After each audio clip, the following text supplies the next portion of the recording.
Let's go. Okay, thank you everybody for your patience. Welcome. This is Manhattan Community Board 1's full board meeting. It is Tuesday, December 18th, calling the meeting to order at 6:18. Thank you everybody for coming. Thank you for your service so far in 2025. And thank you to our borough president for being our host with the most. His final act of allowing us to be in the room, he has bags that he would like to give. So anyone who needs a fabulous tote bag for your shopping and groceries, Lucy has them in the back. They've also donated a lovely cheesecake for us tonight, so feel free to enjoy the cheesecake. We have holiday cookies. And again, if you're joining us online, well, you missed the goodies. You gotta be in it to win it. So with that in mind, we're gonna, thanks. Keep in mind, if you're joining us online, when it comes to roll call and voting, you must have your cameras on. You cannot be without it. All right, so we will start with our public session, and we have people who have signed up to speak today. So we're gonna welcome them in the room. We're gonna start first with Eliza O'Connor, who is a member of the New York, member of the public, speaking from the New York Public Library. Hi, Eliza, welcome. Stand up, introduce yourself. Hello, my name is Eliza O'Connor. I don't have much to say. I am just introducing myself because I am the new manager of the Boundary Park State branch of the New York Public Library. So I just wanted to say hi to everybody. Yay, welcome. Congratulations and welcome to the neighborhood. Feel free if you, when you get cards or if you have a digital thing that you want to send out, we'll be happy to share it with you and Ed and others. All right, well, thank you very much. We're gonna move on to Paige Hanlon. Paige? Is there Paige in the room? Let's look online.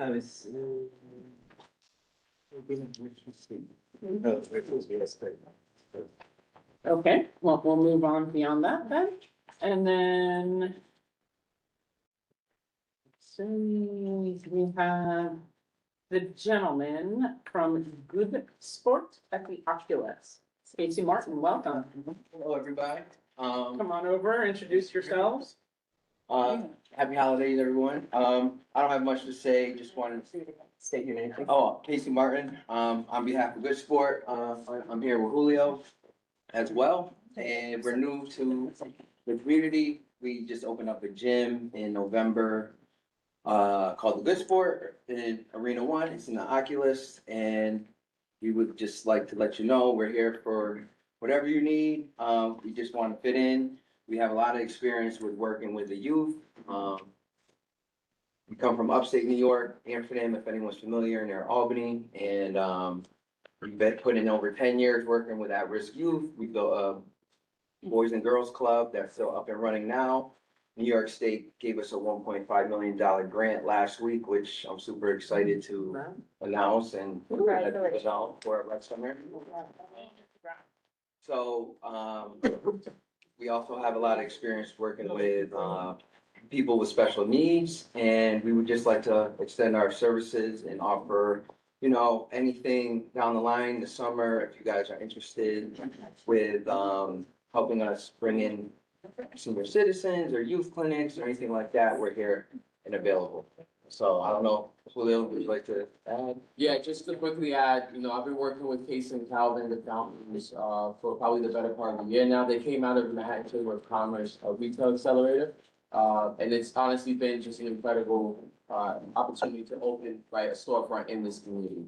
So definitely, like Casey said, we're here, we're available to run any programming that makes sense from a community engagement perspective, and just look forward to kind of joining this community and being part of it. Well, thank you very much. Please leave your contact details. We do have a youth and ed, funny, committee, but Lucy in the back can help get you connected to all the local schools. So you can do outreach, and then we do have a District 75 school in the neighborhood.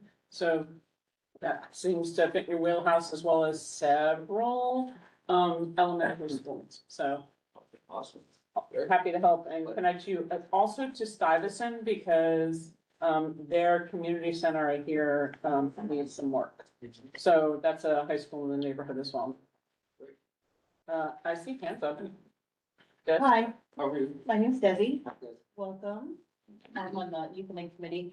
I was just curious, what are the services that or give an example of what kind of things you offer? So we run, right now, it's just gonna be a gym. We have, we run group classes, we have personal trainers. It's really athletic training, so we're trying to bring in, you know, youth who wanna The promote, athletic? yeah, be athletic, promote healthy lifestyles and wellness and, or whoever, I mean, but for you, health, youth, so, yeah, that's what we offer right now. We're looking to expand our catalog, so. Really? Yeah. What's the age range that you're looking for? So we have experience with, I mean, anywhere from elementary all the way to high school. We really focused on middle school and high school back when we were upstate, and we still have people up there working with those, but we also, we used to run like mini ballers, so it'd be anywhere from 5 to 10 years old. So, Okay. just, yeah, wide If, range. if you haven't reached out yet to the Murray Bertram building, they actually have 4 high schools inside of there and they have about 2,000 kids. Okay, awesome. So, we can connect you. No lack of need in our neighborhood. I'll put it that way. Morton? Yeah, where exactly is your facility located? Yeah, so it's in, right. in front of the In the PATH station, yes. So if you go up the stairs from the PATH station, it's on the right. It's kind of very tucked away. Yeah, yeah. So Where the we'll be putting up boxing some place was? wayfinding signs, be for the better That's where the find us, but boxing yeah. Where you, yep, so if you're familiar with that, with the Oculus layout, it used to be the boxing gym called Gloveworks. So. You bet. Anybody else have any, Zach? Yeah, so I went to the opening, I was invited by the Manhattan Chamber of Commerce, place looks great. Thanks so much for inviting me. And yeah, they're a part of this accelerator program that was funded by Senator Gillibrand. So great success story for a small business, and happy to have you guys in Lower Manhattan. Thanks, Jeff. Yes, thank you. All righty. Thank you. Appreciate you coming. For all board members who are in the room, please sign in. Because according to the sign-in sheet, I hate to be a school marm, I only see 14 names on the sign-in sheet. So if you have joined us online or you have joined us in the room, please make sure that you have signed in. I'm in full. Yeah. All right, I am, I am looking now to see if there's anybody else who signed in, who is looking to speak during the public session. If you are online and you ask to speak. Oh. Okay, we're gonna recognize Anthony Hannigan and Paige Hanlon. I need you both to sign in, please. We'll drop the attendance link in the chat again, so you sign in, and then we'll go in order. Can you request Anthony to unmute? And just as a reminder, I am do the minutes via the transcripts, so we can't have a whole lot of crosstalk. I'm going to ask you to leave so we can get out of here at a timely manner. Okay, Anthony is dropped to, I'm sorry, Anthony. do you promote him or boot him? No, I didn't believe him. Oh, there he is. Hi, how are you? Hi, my name's Anthony Hannigan. I want to ask if Community Board 1 would consider writing a letter to the new mayoral administration that's coming in, basically asking them to honor the court ruling about the 320 Pearl Street shelter, basically recognizing that the school wasn't considered in the siting. I know that Breaking Ground and Slate Property Group have already started reaching out to the new administration, basically pushing their agenda, and I don't think that it should go unanswered. And basically that we've done a lot of work here to prevent the safe haven from opening directly next to the school, and I want to make sure that we don't give up the fight at the very end here. It's an interesting idea, Anthony. Not sure the positioning that we have, because there's a court order on it, so that supersedes anything that we as a community can do. There's a court order on it. There's a court, yes, but there's a court order that they can't open without a new Fair Share Act.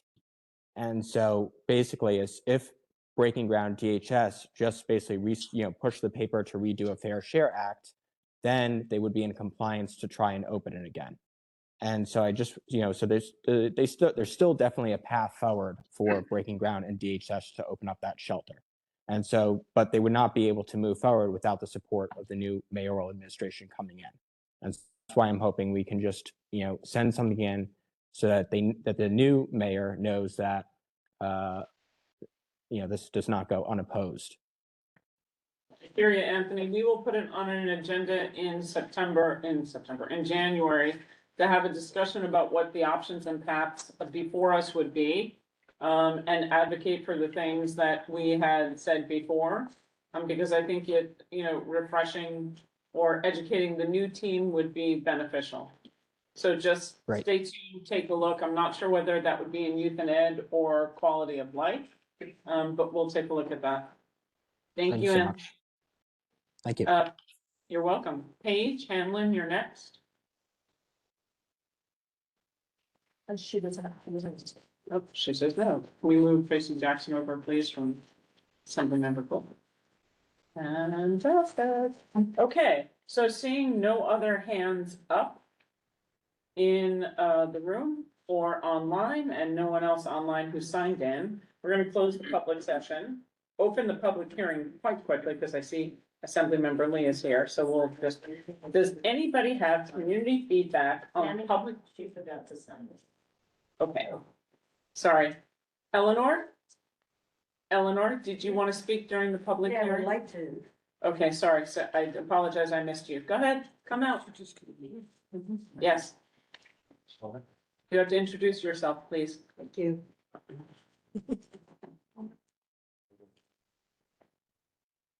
Go ahead, We're waiting on you. go ahead. We're waiting, yeah, Yes. your turn. Okay, my name is Eleanor, I'm from Okay, my name is Eleanor from Chinatown. I lived there for 30 years. I work on Canal Street all day long.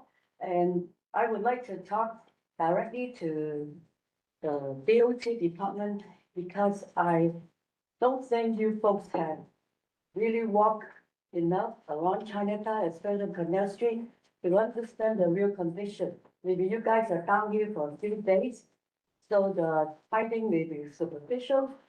And also the Chinatown people, a lot of them don't use cell phone, they use WeChat, they use Chinese language. So maybe the survey is not reachable to those segment of people. I have been going up to doctor's office and other places, banks, they have no idea that there's no parking allowed from Elizabeth to Broadway. So that caught everyone by surprise. And also the Walker Street that side, if you close, there's a East-West Bank on this side and 2 seafood place and a pharmacy. So how are they going to get delivery? It's going to be difficult. So I hope you can find other public space for somewhere else in Chinatown that is more suitable. And also the illegal vendors. Nowadays, I am unable to take the train at Canal Street. The Canal Street entrance was surrounded by all these illegal vendors telling me I don't want those things. Okay, I have to walk to Spring Street and Spring Street all the way down to take those trains before I feel safe. So I really appreciate that you folks will take a deeper look into that, get more feedback from the community, because I think currently the project is sort of subsided and not practical. So this is all I want to say, and I appreciate you guys to understand Chinatown. We have suffered since 9/11, the COVID, closing the park road, congestion pricing. We need, support from DOT. Thank you. Thank you, Eleanor, for your time, and thank you for showing up. We do appreciate it. Alrighty, is there anybody else before I close the public session? Okay, so with that, officially, we're closing the public session at 6:32. So thank you very much. The public hearing was about topic community feedback for public hearings for 2026. We usually do budget and topical, but if I see no signups, I see no hands, we will open and close at 6:33 the public hearing as required. and move straight on to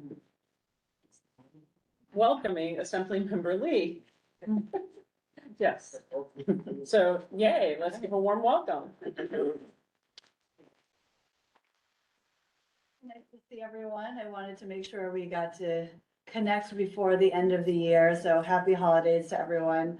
I had wanted to talk about the incredible collaboration and partnership that my office appreciates so much in working with Community Board One. And wanted to share a few of the things that we've done over the course of the year with all of you.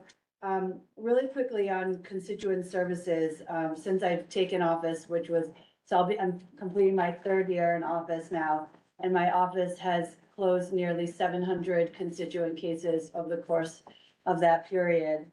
This year alone, we've resolved over 230 constituent cases. So please continue to send them our way. Some of the cases that we've worked on relating to constituents in the Community Board One area, we helped secure a refund check for a constituent who still had not received her refund from filing taxes in 2023. And we connected a constituent with the Department of Labor when they were trying to process their unemployment claim. Addressing some of the larger community concerns, it's been a pleasure to work with Chinatown, with the Community Board regarding the concerns with the Chinatown jail. We helped secure an independent community monitor, working with the Community Board on that to oversee the demolition and help to organize the interagency task force and the monthly meetings that we have with the Community Board, and held a press conference advocating for the potential relocation of the proposed jail and to get more affordable housing into Chinatown.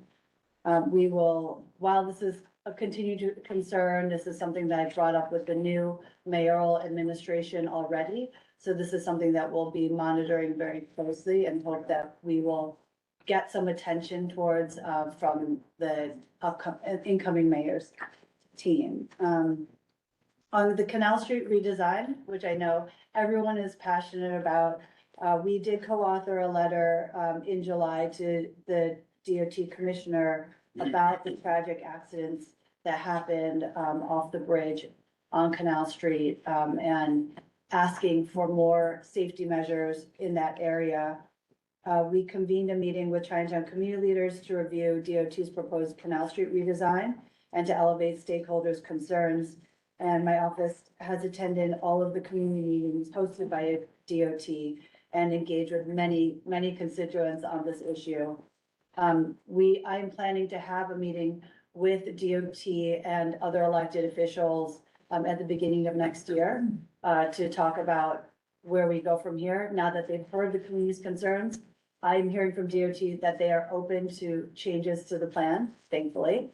I think that what was proposed to the community in the most recent meetings is likely not going to be what happens in implementation. But thank you to everyone who has expressed their concerns about this. I think they have not fallen on deaf. We recently held a meeting with SLA and all the community boards, which was great, in our offices at 250 Broadway, addressing a number of questions about SLA applications with SLA commissioner, and I thought that was a very productive and effective meeting. A few of my legislative updates from this year: we passed the Lower Manhattan Relocation and Employment Assistance Program, which is to incentivize companies to bring their businesses to Lower Manhattan, provides a tax incentive, and also helps to bring more foot traffic to local businesses. This was an extension that we worked on with the Downtown Alliance to get passed earlier this year, and the governor signed into law.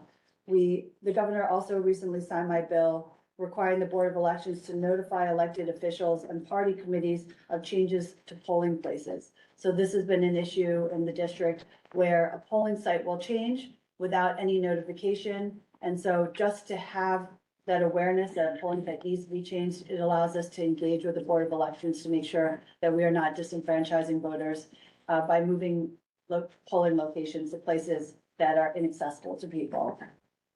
This past Tuesday, the the governor also signed the API Education Equity Act, which is a bill that I proudly sponsored. It is a step towards more inclusive API history curriculum and statewide curriculum. And it's been something that many of the advocates in the Asian American community have been fighting for, to make sure that Asian American stories are represented across history and social studies classes all across New York State. And we're taking a big step towards that with this bill, and was very happy to celebrate that with the governor this past week. So thank you, all of you, for your partnership. It's such a pleasure to work with all of you, and really look forward to many more issues that we will have to deal with and solve in the new year. But my office is always here for you. I'm very proud that my representatives, if I can't be here, my representatives are here every month and engaging with you regularly, even in between. So feel free to reach out anytime. Thank you. Does anybody have any questions for Assembly Member? No, but we say thank you very much for all the hard efforts and the work, and enjoy your holidays. Safe. You too. Thank you. Shotgun session. Thank you, yes. Alrighty, so let's move on down the line. We're gonna do elected officials and then adopt the minutes. So that brings us, I believe, to Dan from Senator Kavanaugh's, right? Is Carlos here by chance? Hey everybody, how's it going? Dan, Senator Kavanaugh's office. I think just a couple of things tonight. We have scheduled our Manhattan Detention Complex Working Group meeting for January, and are scheduling our working group meeting for Battery Park City construction with the resiliency project. So dates will be going out soon for those. And I don't know, we're excited for the session to start January 7th. We are prioritizing reforms to the senior citizen rent increase exemption policies, SCREE, DRE, and SHE. Like we've been talking about for a long time, we're excited to give that another go. And I think that I'll leave it there for now, so you guys can get out of here.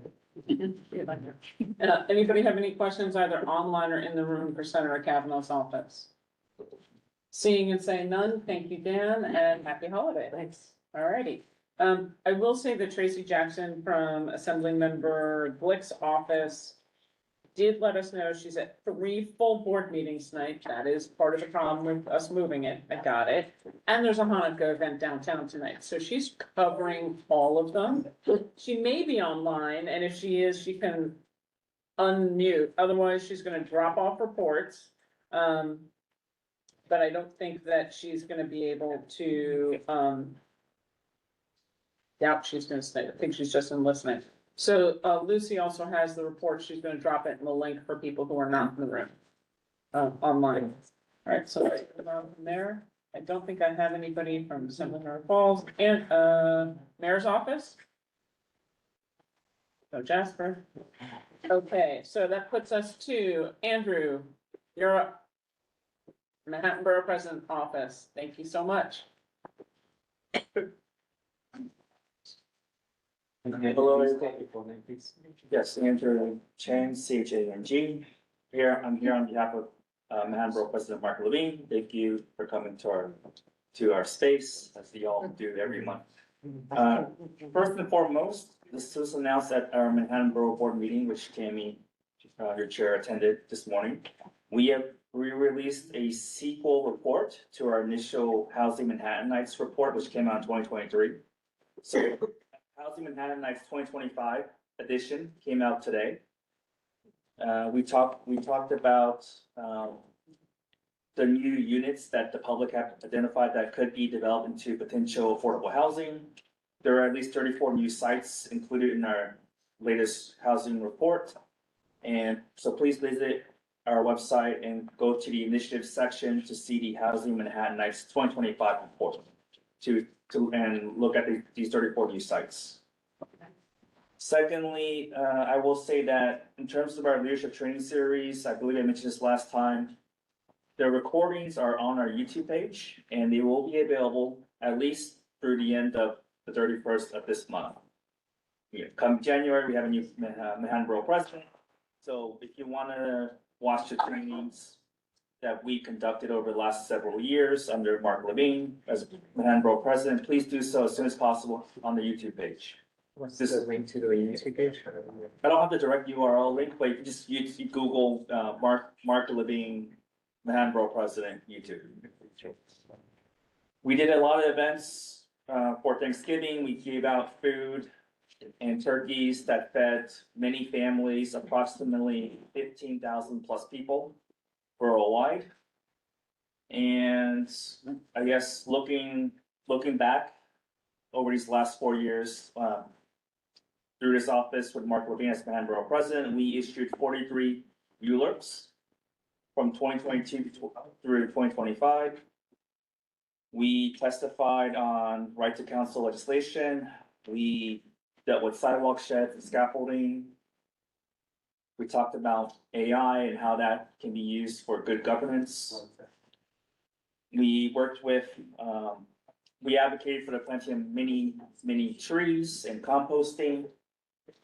And so on and so forth. So, you know, there's a lot, Manhattan Borough President Mark Levine is going downstairs in this office, in this building as the new comptroller, beginning the 2nd of January. And then Brad Wodelman will be the new borough president. So most of the staff will still be around. So I'll still be around for the time being. So most of you will still be around. So feel free to reach out to us in the meantime as we deal with this transition. Thank you. Thanks. Any questions for Andrew? Hearing and seeing no hands online or in the room. Thank you, Andrew. Happy holiday. Thank you. Happy holidays. And now I got another community board to go to as well. So See you later. Yeah. Okay, that brings me to Max. Max, welcome. Please stand. I'm Max Deutsch from Councilmember Marte's office. Quick tonight. So first, a quick legislative update. Today, Councilmember Marte with Councilmember Lynn Schulman introduced a package of bills to ban no pet clauses in leases. Currently, landlords can ban pets in buildings, and this has one of the leading contributors to overcrowding in our shelters, is people forced to give up their pets because of restrictions in housing. And similarly, it makes it harder to find housing when you're looking for an apartment that the lease has a no pet clause. And it's often actually the older, more affordable apartments are the ones that have often these restrictions. So again, we're hoping that with this, it will just make it so that anyone, anywhere in subsidized and non-subsidized housing can own a pet.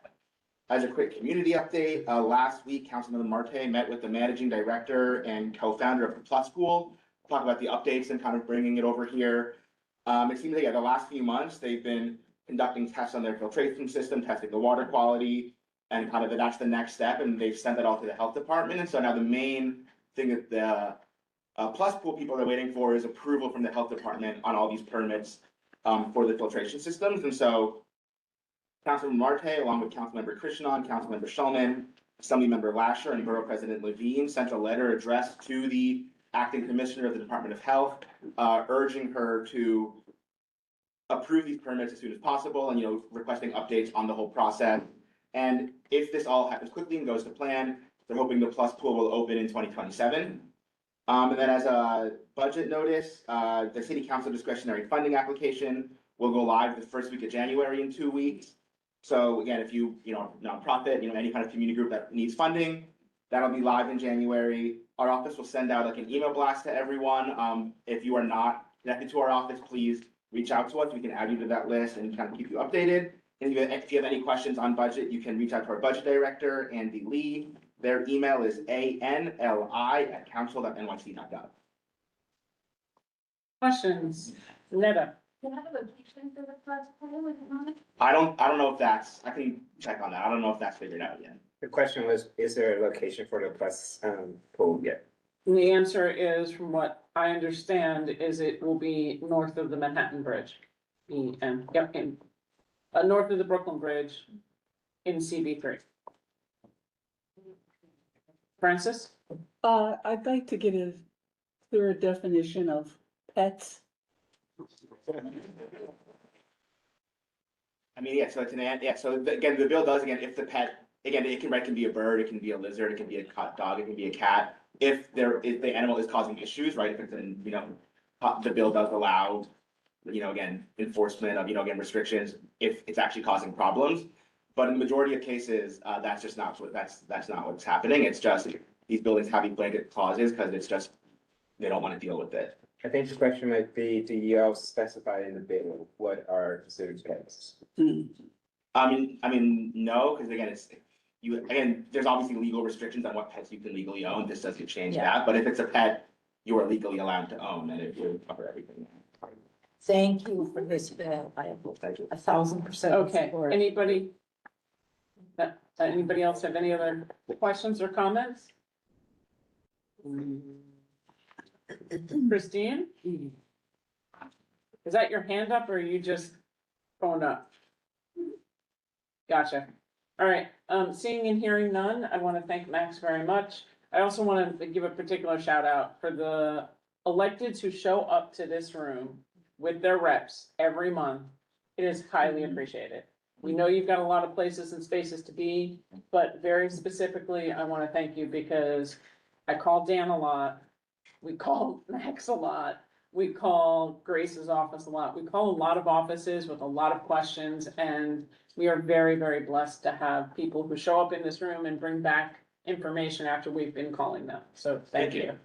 All right, and with that, we move to Peter from the district attorney's office. Hi, good evening, everybody. I'm Peter Say, representing Manhattan District Attorney Alvin Bragg. A couple updates. Thank you for everybody, Educate Youth and Education Committee, for spreading the word about our Youth Ambassador Program. Last month, application has closed and we are reviewing the applicants now. Next up, we have our high school internship program for the summer. Okay, we'll be beginning to take applications on January 26th. As soon as I have the flyer, I'll share with the community board and you guys can spread it out. Big changes for that is the program has grown so popular that now the student needs to reside and go to school in Manhattan. Okay, previously we were a lot looser on this, but now that the program has been established, become popular, we're going to enforce those standards. And I just want to give a prosecution update. This week, we indicted a man for a series of Asian hate crimes and an attack on a police officer. Clyde Porter, allegedly committing 5 anti-Asian attacks in Lower Manhattan and attacking a police officer while arresting on October 29th. Porter is charged in New York State Supreme Court with assault in the 2nd degree as a hate crime, Class C felony 2 counts, grand larceny in the 4th degree as a hate crime, Class D felony 1 count, assault in the 2nd degree, Class D felony 1 count, attempted assault in the 2nd degree as a hate crime, Class D felony 1 count, assault in the 3rd degree as a hate crime, a Class E felony, attempted assault in the 3rd degree as a hate crime, a Class A misdemeanor 1 count, and aggravated harassment in the 2nd degree, a Class A misdemeanor. Our office worked closely with the 5th precinct and the NYPD executives. Previously, the defendant was arrested numerous times. Right now, he is in on bail and scheduled to be prosecuted in early 2026. That's my update. Open to any questions.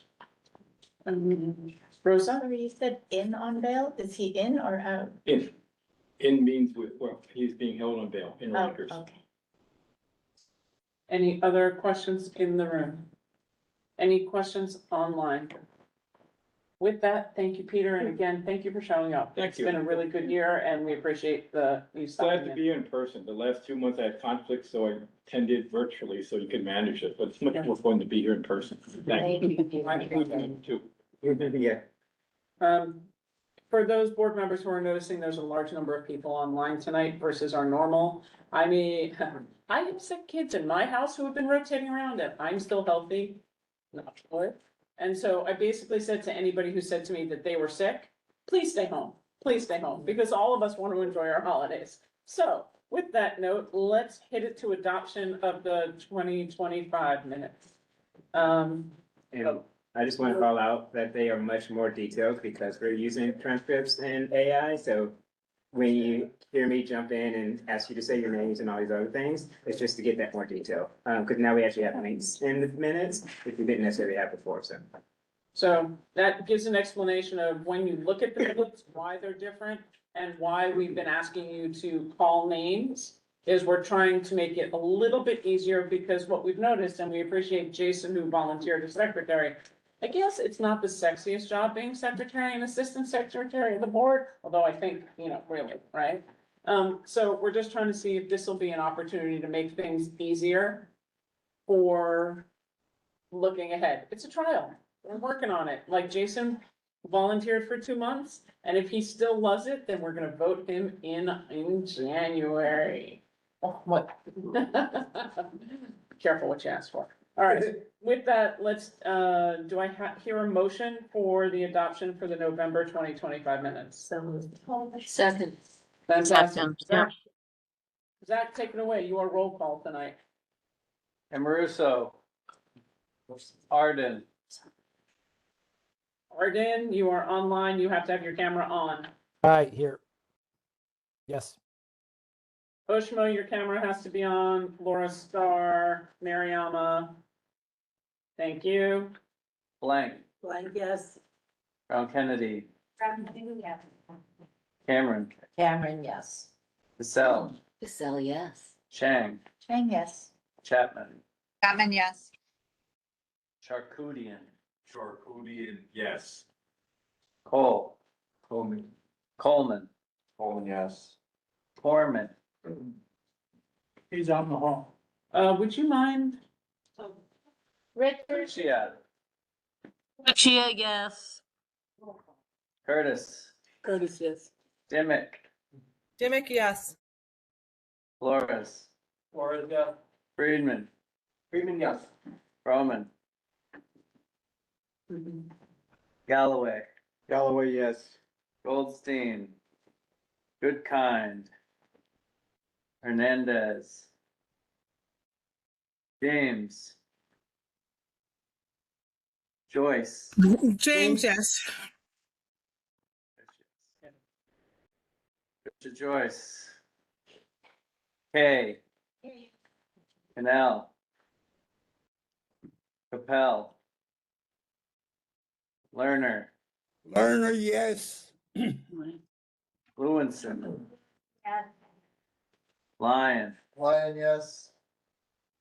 Meltzer. Meltzer, yes. Minsley. Minsley, yes. Moore. Pendaya. Ushma Pandya, yes. Pendaya, sorry. Porchicori. Yes. Rios. Robinson. Robinson, yes. Ross. Rossi, yes. John Scott. Sean Scott. John Scott, yes. Shear. Star. Star, yes. Jimmy Sung. Vera Sung. Yes. Thompson, yes. Townley. You. Eric, you, yes. Seltzer. Seltzer, yes. Okay, motion passes. We're in business. Let's go. Zach, you're next. Oh, Corman. Corman, yes. Oh, thank you. Thank you. Thank you, Richard. All right, did we miss anybody? Did anybody walk in the room since then? No, great. Let's get our slides rolling and let's get rocking.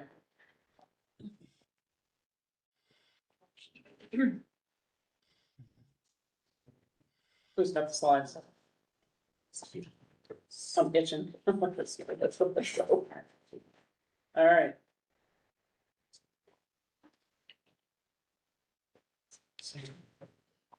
Okay, we got notified, heavy rains tonight, 1.5 to 3 inches. Reminder of what to do if you see something, street flooding, clogged catch basins, call 311. Obviously 911 if there's something life, threatening.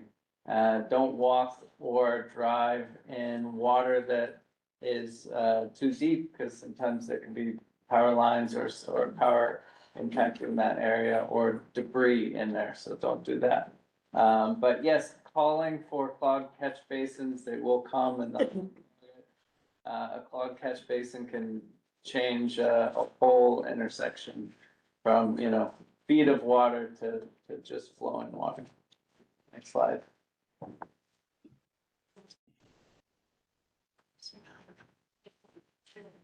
So news that happened this week in CB1, the mayor buried a time capsule right on Park Row. So if you recognize that location, you can see City Hall in the background, and that time capsule was put in the ground right there. And now it's hard to pass because they have the things up that blocks the sidewalk. They just moved them, but they had those up for about a week. Yeah. You can see the different grout line. of Is where- this something that happens annually? I have to say, I've never been aware of. No. I mean, No, this was new. what was the purpose? The end of his term. That was it, just to mark the end of the term? You want to never forget the last one? I think we won't forget. Some Okay, I'm just curious. clarification. Okay, thank you. There was, Do we know what's in it? somebody asked if there was Turkish Airlines. But they weren't. There was like a piece of a drone, for NYPD. There was a record, but I didn't see what it was, and there was like a mini trash can for his, trash and rat efforts. Oh, I see. Yes. What's the rat?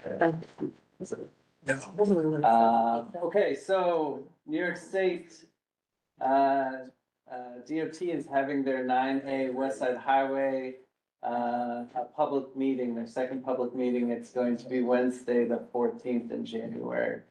And that is at, Battery Park City, 6 River Terrace, 6 o'clock. So, if, reminder that they're studying to make potentially big changes on 9A all the way up to 59th Street, I think. Yeah. Next slide. Okay, so next month's meetings are a little shifted around for the holidays, MLK on the 19th. So you can see landmarks is gonna be on that first week. Environmental is moved to the third Thursday there. And exec is on the 26th, the day before. And there's also a personnel committee on that same day, on the 26th. Day before board. Slide. Right, And that's it. Keep going. You have one more? Okay. Thankfully, it's not been that long since we've seen you, because we were just here the 25th, so I haven't been that many places, but I want to thank Municipal Art Society, Rosa, Betty, and Alice. We went on a walking tour, Gotham Park, Water Street, Pops, and Public Realm in Lower Manhattan, which was a great tour and dialogue. We welcome Paula Reichart, the new president of the Battery Conservancy, and we're going to ask her to come and join the Waterfront Parks Committee to talk about her new leadership there. And then we took the team out for lunch. So of course, shop local, dine local. We had a really nice time. That's everybody sitting for lunch. Thanks, Alice, for joining. We went to the Claudio's. Always a good choice. Yes. So we had a really nice lunch, and if you walk by the office, everybody got mugs this year. Filled with candy. I did not bring enough candy for everybody here, but that's why we have holiday cookies tonight. Next slide.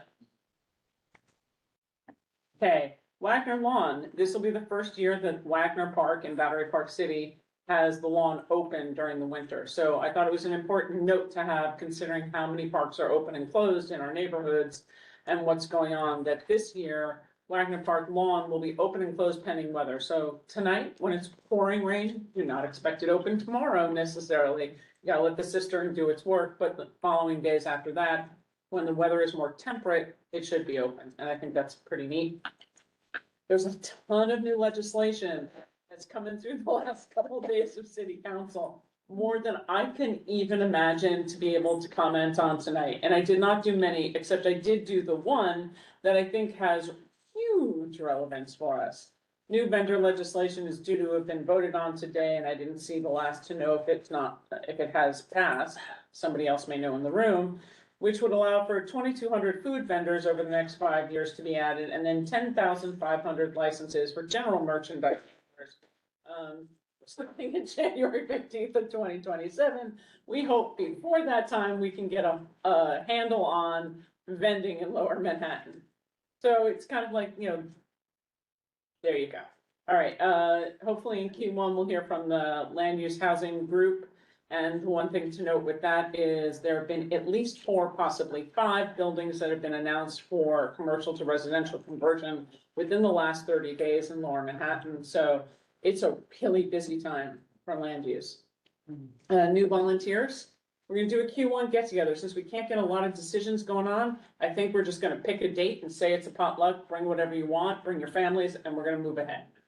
And that's that. So if you wanna help Francis and I, and Susan, and Pat, please do. Gabby, I'm letting you off the hook.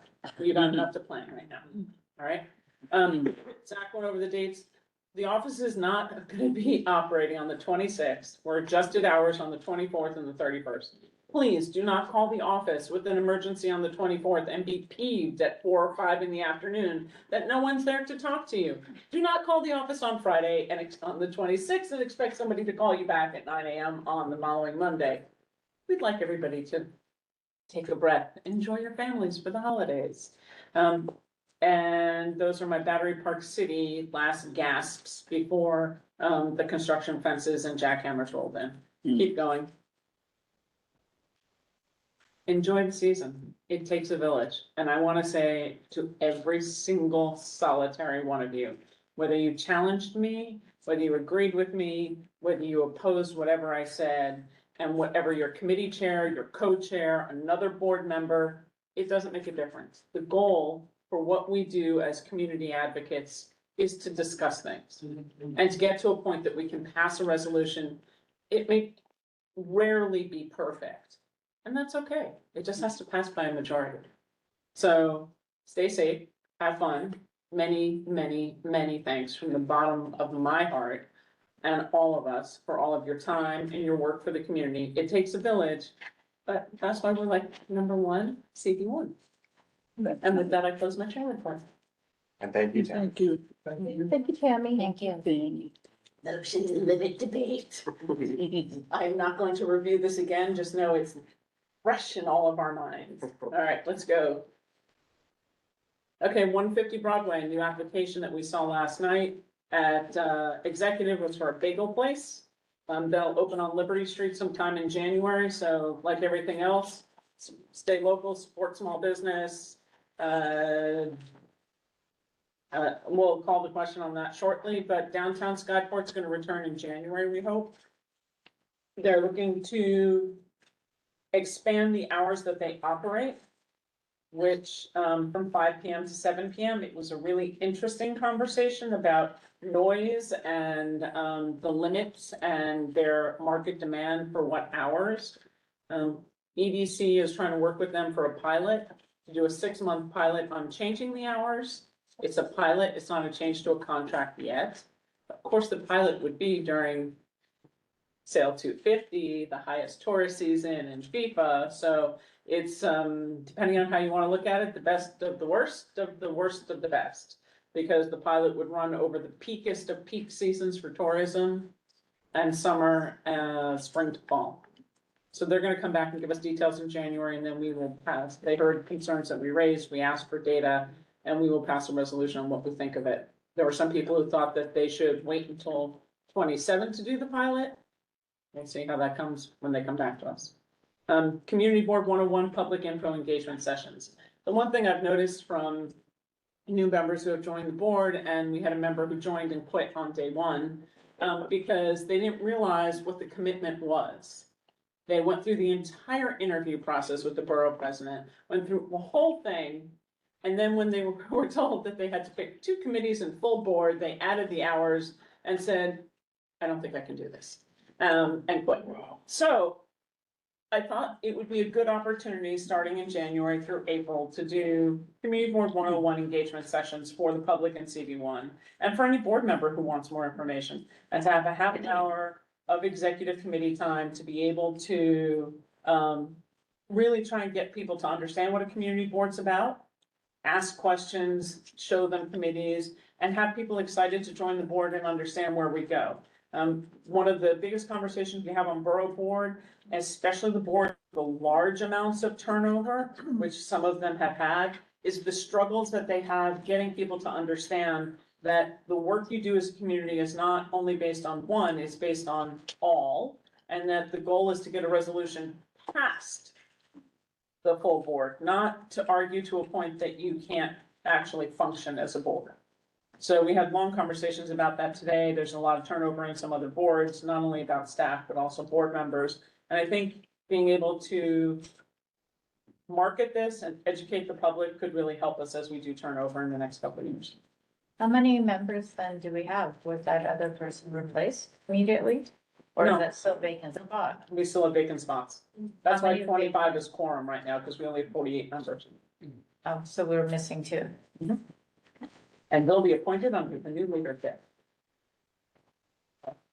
We have one who's in the pipeline, but, they were appointed 2 days ago, or 3 days ago, maybe 4 days ago, but we haven't heard from them yet, so we'll see what happens. Alrighty, do anybody have any questions on 150 Broadway or anything else? Just 150, I just noticed, it's a large venue. There's no information about it applying for a sidewalk cafe or roadwalk cafe? No, No, they they're can't, doing neither. and they can't, and we put that in. Well, it's not apparent in this resolution. Generally, you note that in the resolution, so I'm just, yeah. We would be happy to add it, they can do that. They have to look at. Yeah, but you look One would at, know. they can't put a garbage can in. Yeah, well, I would probably identify that. Okay. Thanks for the amendment. Yep. Okay. No problem. Anybody else have any questions? Call the question. Second. Okay, awesome. Vote by affirmation, since we've already done roll call, except if you were not in the room when the roll call was called. So, doing a vote by affirmation, are there any opposed? Are there any abstentions? Are there any recusals? Is there anybody who was not in the room when roll call was called? Sure, yes. There we go. Sherry, you are welcome. Thank you. Next committee, we're done. Motion passes. Thank you. All right. There. Okay. I gave slides, right? Sorry. Oh, what's this? I don't know what Oh. that is. You win 1 million what? I don't know what that is, but we looked at, The first. One. oh yeah, we looked at this little old sweet church. I don't know, that's a letter, but okay. What does that really say? Seriously, I don't know. Keep moving. It's true. Okay. That's the next line. Oh, this is the deck. Okay, so this is a deck in the middle of the, this cute building with this interior court that's all, you know, beautifully there. And, it's currently a spa. It looks over Lower Manhattan. And so the way that they want to handle the grade change is by putting this kind of like, I don't know, teak-looking, ramp and all these railings and basically we thought that their plan kind of blocked too much of the, intact building facade with railings, so we didn't like it. Right? We didn't like it, guys. Okay, does anyone like it? Because otherwise, we felt like this kind of just blocked this whole intact side of the building and we wanted them to maybe come back with a plan that didn't need railings. For example, if you brought the deck all the way to the building, then you might not need a railing because the building could act as, there wouldn't be a place to fall off. Make the building the showpiece here. What about?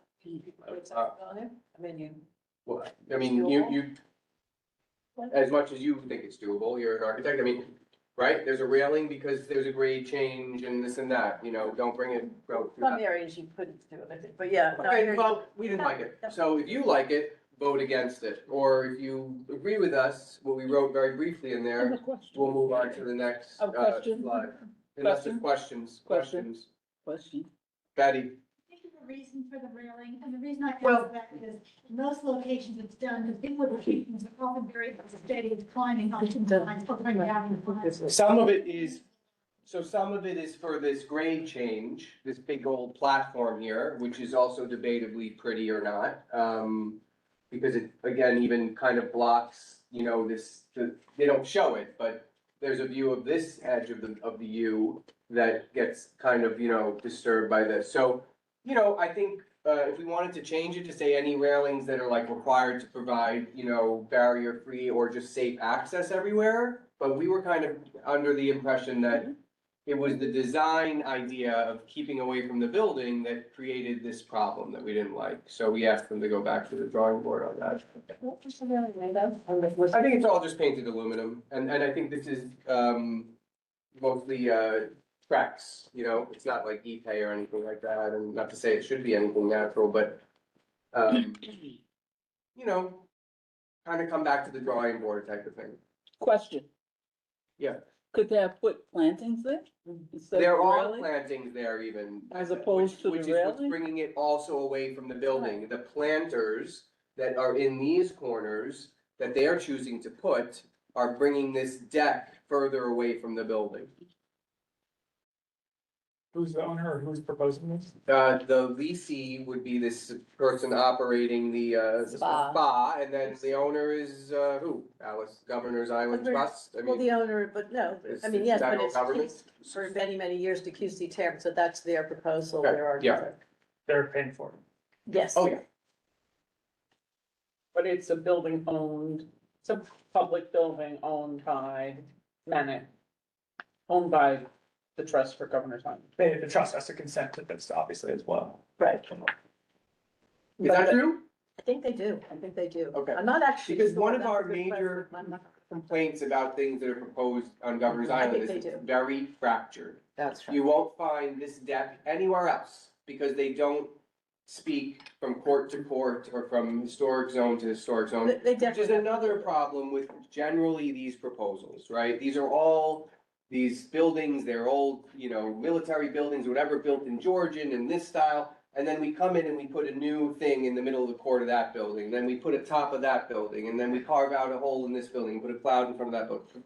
It's not really sensitive to the whole district, but it's just the way it's served up to us, so we really can't really do much about that. No, but we Except could, ask questions and complain and tell Tammy to call the question or something. No, I have a question. Go, Tammy. I have a question for both of you. Yeah, Why wouldn't we then have a discussion and ask the Trust for Governor's Island to come to us with some kind of holistic vision for absolutely. the historic district and find out what their core, I mean, they're historic buildings, they can't change them necessarily, but do they have a plan, a thought process, an Master overall plan. global master plan for the historic district? I think it's a product of process. Yeah, right? no, I Because- would like to answer that just on their behalf, being the representative here for the community.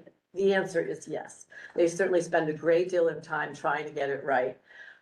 You know, they're very, very, very involved in preservation. It is decreed in their deeds, they Yeah. must do this. And I would say from the time I've been on there, on the board, they really are. And it's more than just lip service. So I just want to, you know, assure you that it's not all bad out there. I know, we believe you. While you say that, in the last couple of months, it seems like every month, a group from Governor's Island arrives with no relationship to anything that was discussed the month before, the month before, and the month before. Everyone is all for one.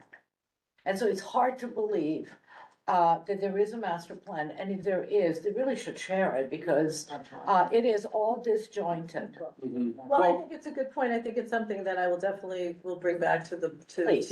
We'd appreciate it. Claire, They came yeah, to- absolutely. To sort of reinstall I think faith it's a in great us. idea. Yep. Okay. I mean, we Back had to another the- Governor's Island one, so, do we have more questions about this? I mean, people really feel strongly about needing it to see it there, that's one thing, we didn't really feel that way, so, oh, this one's easy, okay, so, Are we taking them all together? Are we taking it? Yeah. I think we can until someone kind of like stirs up some sort of, okay, so this is pretty simple. What's at stake here is adding these dormers to the front and the back of this federal pitched building. The pitch is the same as it was in whatever, 1802.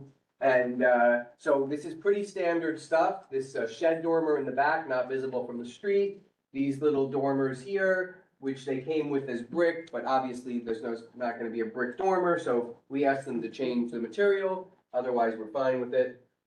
If anybody has any questions, these buildings are like 17 feet wide each. They're probably some of the oldest buildings in the district.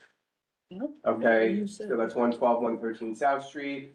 Next one is, that's two dockets. Oh, so this is another Governor's Island one. This is like a Siemens church where they're not doing much except removing the shutters, albeit really confusing because they show them they're not original. And then extending some existing window opening for doors, so there could be some access to this really nice, simple church, okay, with a steeple. And they're adding a deck. And did I just pick another picture where they show the cloud kind of canopy? Oh, that's cool. That's the one. I mean, that cloud is meant to be, You didn't show that, okay. you didn't include the cloud? I didn't include the cloud. Maybe we can bring that. I mean, it's meant to be, this space here we see here, there's a deck being created outside of this just kind of like really simple building. And on that deck, they're providing you see this four stanchions, 4 steel pipes that you could put a deck or a canopy. People online have a hard time seeing exactly what you're Okay. pointing at. It's a tough, this drawing is one of the absolute worst presentation drawings I've ever seen in my life. I'll just point that out, but it's, here, these two posts. Although again, the shutters are not gonna be here, but it's really it's very minimal. The rendering of the cloud doesn't do it justice, so I'm sorry, it's actually doesn't help the thing. But the most important part of this project is that they're keeping this building to look more like it was when it was originally done. You forgot to mention, Tell me, and the painting on it? people, do you know what they did? This is Alice, why we're like They did this dumbfounded by this. This entire, historical building that was a church is now, well, it's applied, we're not sure how, but an artist was hired and the entire building is covered in faces. I said, my gosh, it looks like Estee Lauder, Well, it's interesting. sales tent, and they're like, no, people like it. So the whole place is, like I said, in cartoons of people, sort of line drawings. They're gonna have these poles. Do we have a picture of it? Yeah, we have, Yeah, I just forgot to include it. Maybe we can All right. find one. Let me see if I Can can. you? find it. And so there's a deck for which they're blowing out windows and putting those 2 doors.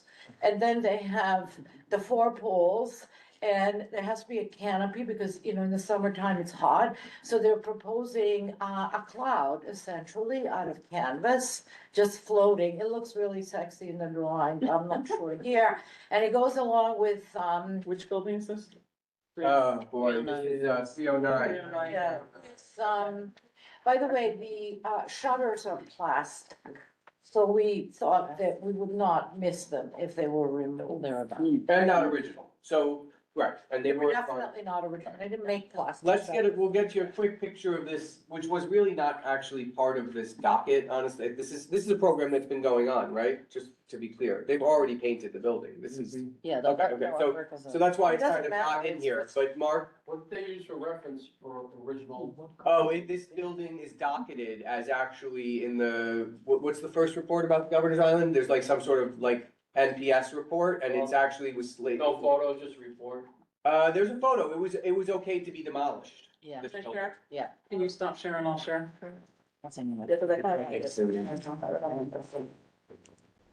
Yeah. While you're looking, I just want to point out also with Chantel paintings on the building you're referring to, Governor's Island is also very wed to the arts. That is part of their mission, part of their directive is to support the arts. Painting hours. No, I'm not, it's a bad taste. I already, I just want to say that. Thank you.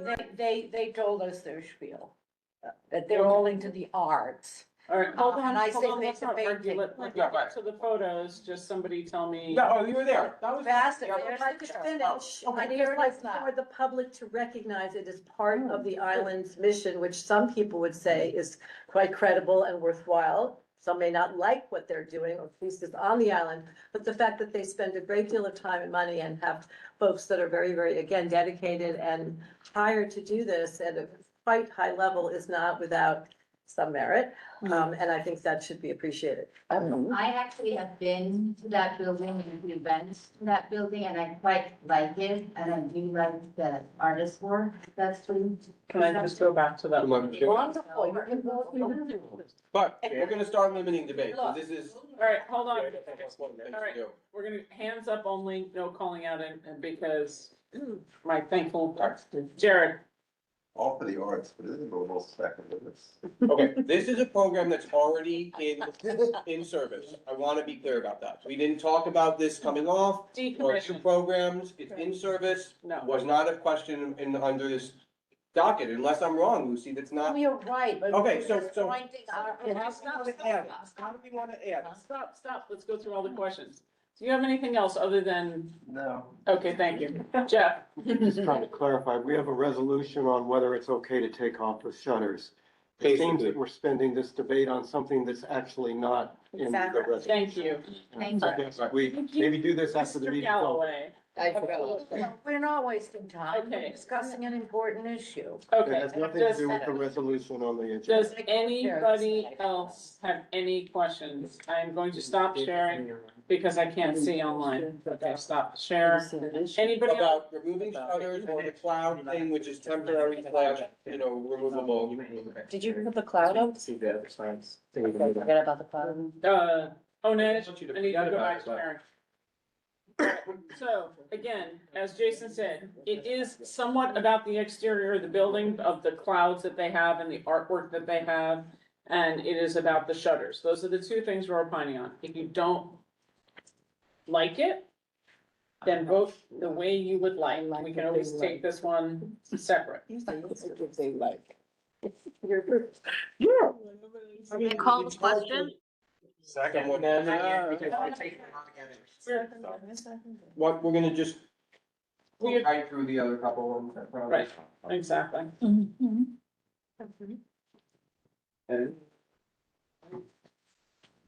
gonna start.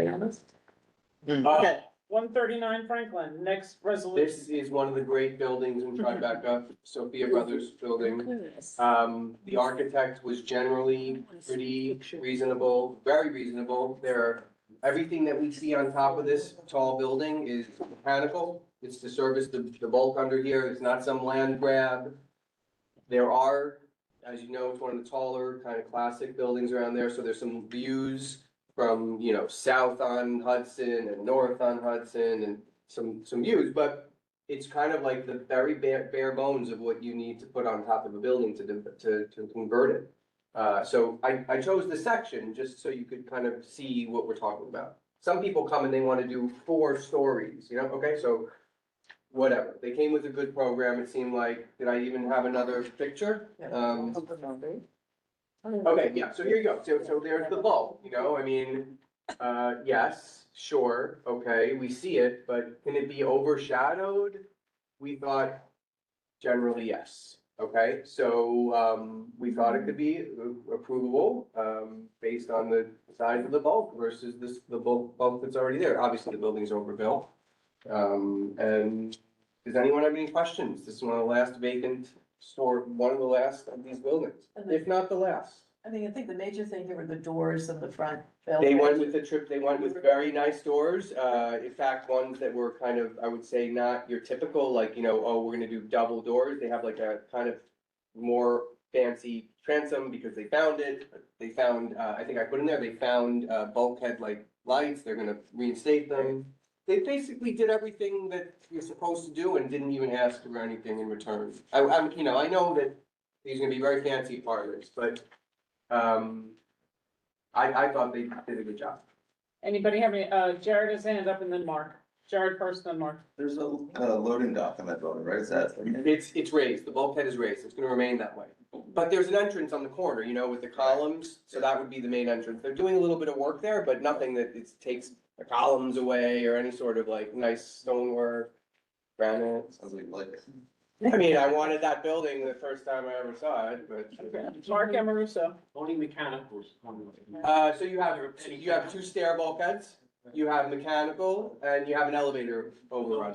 Yeah, no, a private garden. No, rooftop terrace for the people Right. and a rooftop terrace for one of the apartments. below. Terrace. Yeah, So it doesn't leave any room for more penthouse. no, you'll be seeing Later like, on. you'll be seeing like a Yeah. pergola application in a couple years for that person's terrace, or they'll be asking to add more bulk because they found something in the corner of the Yeah, building, but okay. for now, we're doing everything status quo. Opine on that in any way? No, we don't want to preempt that the person is going to eventually ask us for more things on the roof, but there's not even much space, so Those are, that's what. really, if you look at a roof plan, you're gonna say these guys are not stealing my, views of this building. I really, I don't know them, I'm not trying to vouch for them, but. Anybody else have any hands up online?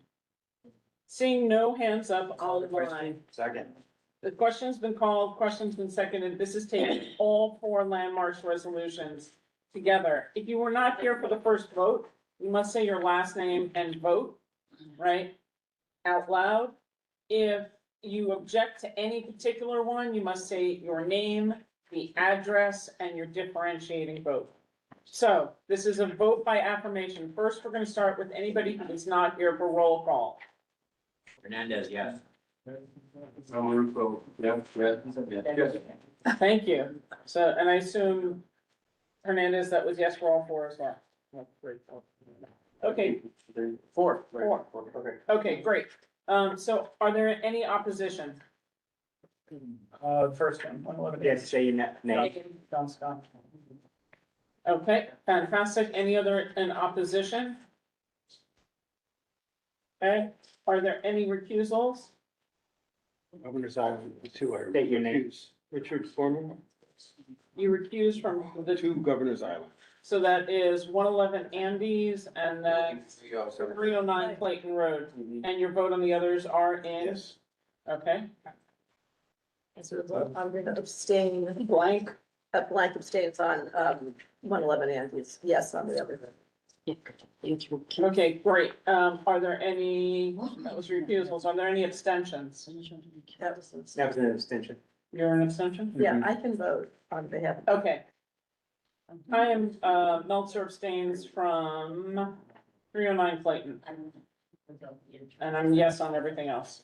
So with that, thank you very much, Jason. That was awesome. Thank you, Jason. Moving on. Next, Dr. K. Yeah, Transportation Committee has 4 resolutions. I'll start with the first one, go to the next slide. See how it goes. If there's no turmoil, we'll put them together. We'll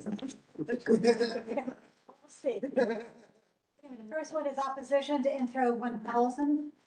And this would allow for-hire vehicles to park or stand in commercial parking metered areas up to 30 minutes, 4 times a day. Keep in mind, there are over 80,000 of these for-hire vehicles registered this time in New York State. Next. What I did is I went to the Downtown Alliance and they gave me data for this, so they did not request it, they agreed with it, but they didn't request it. And they came up with we actually have 10 times the citywide average of complaints. So there seems to be a high demand for these loading areas, loading space, for the complaints about, they're about parking in the bus lanes, parking in the bike lanes, parking in the travel lanes, things that we have consistently complained about in City One. Move forward, we go to the next slide. Look at the DOT testimony, and in fact, they're predicting exactly what it is that we're seeing in our district as reported by the Downtown Alliance.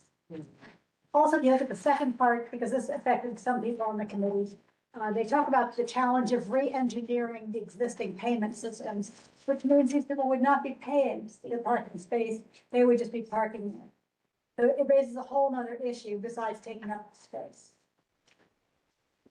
So the DOT is in support of,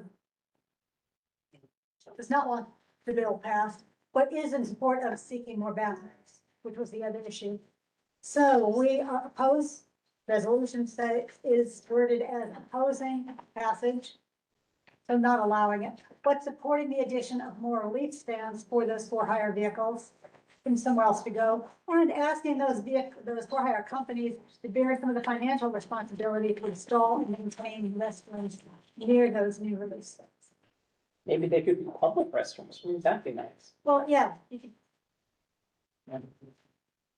Do you wanna take this with the next one? Hold their hands. Oh, Mark, go. On the last therefore be resolved, if you want to support, more parking spaces for the for-hire vehicles, it should be coupled with a statement saying that as long as it doesn't take away parking spaces for cars or commercial vehicles, we'll define the other location.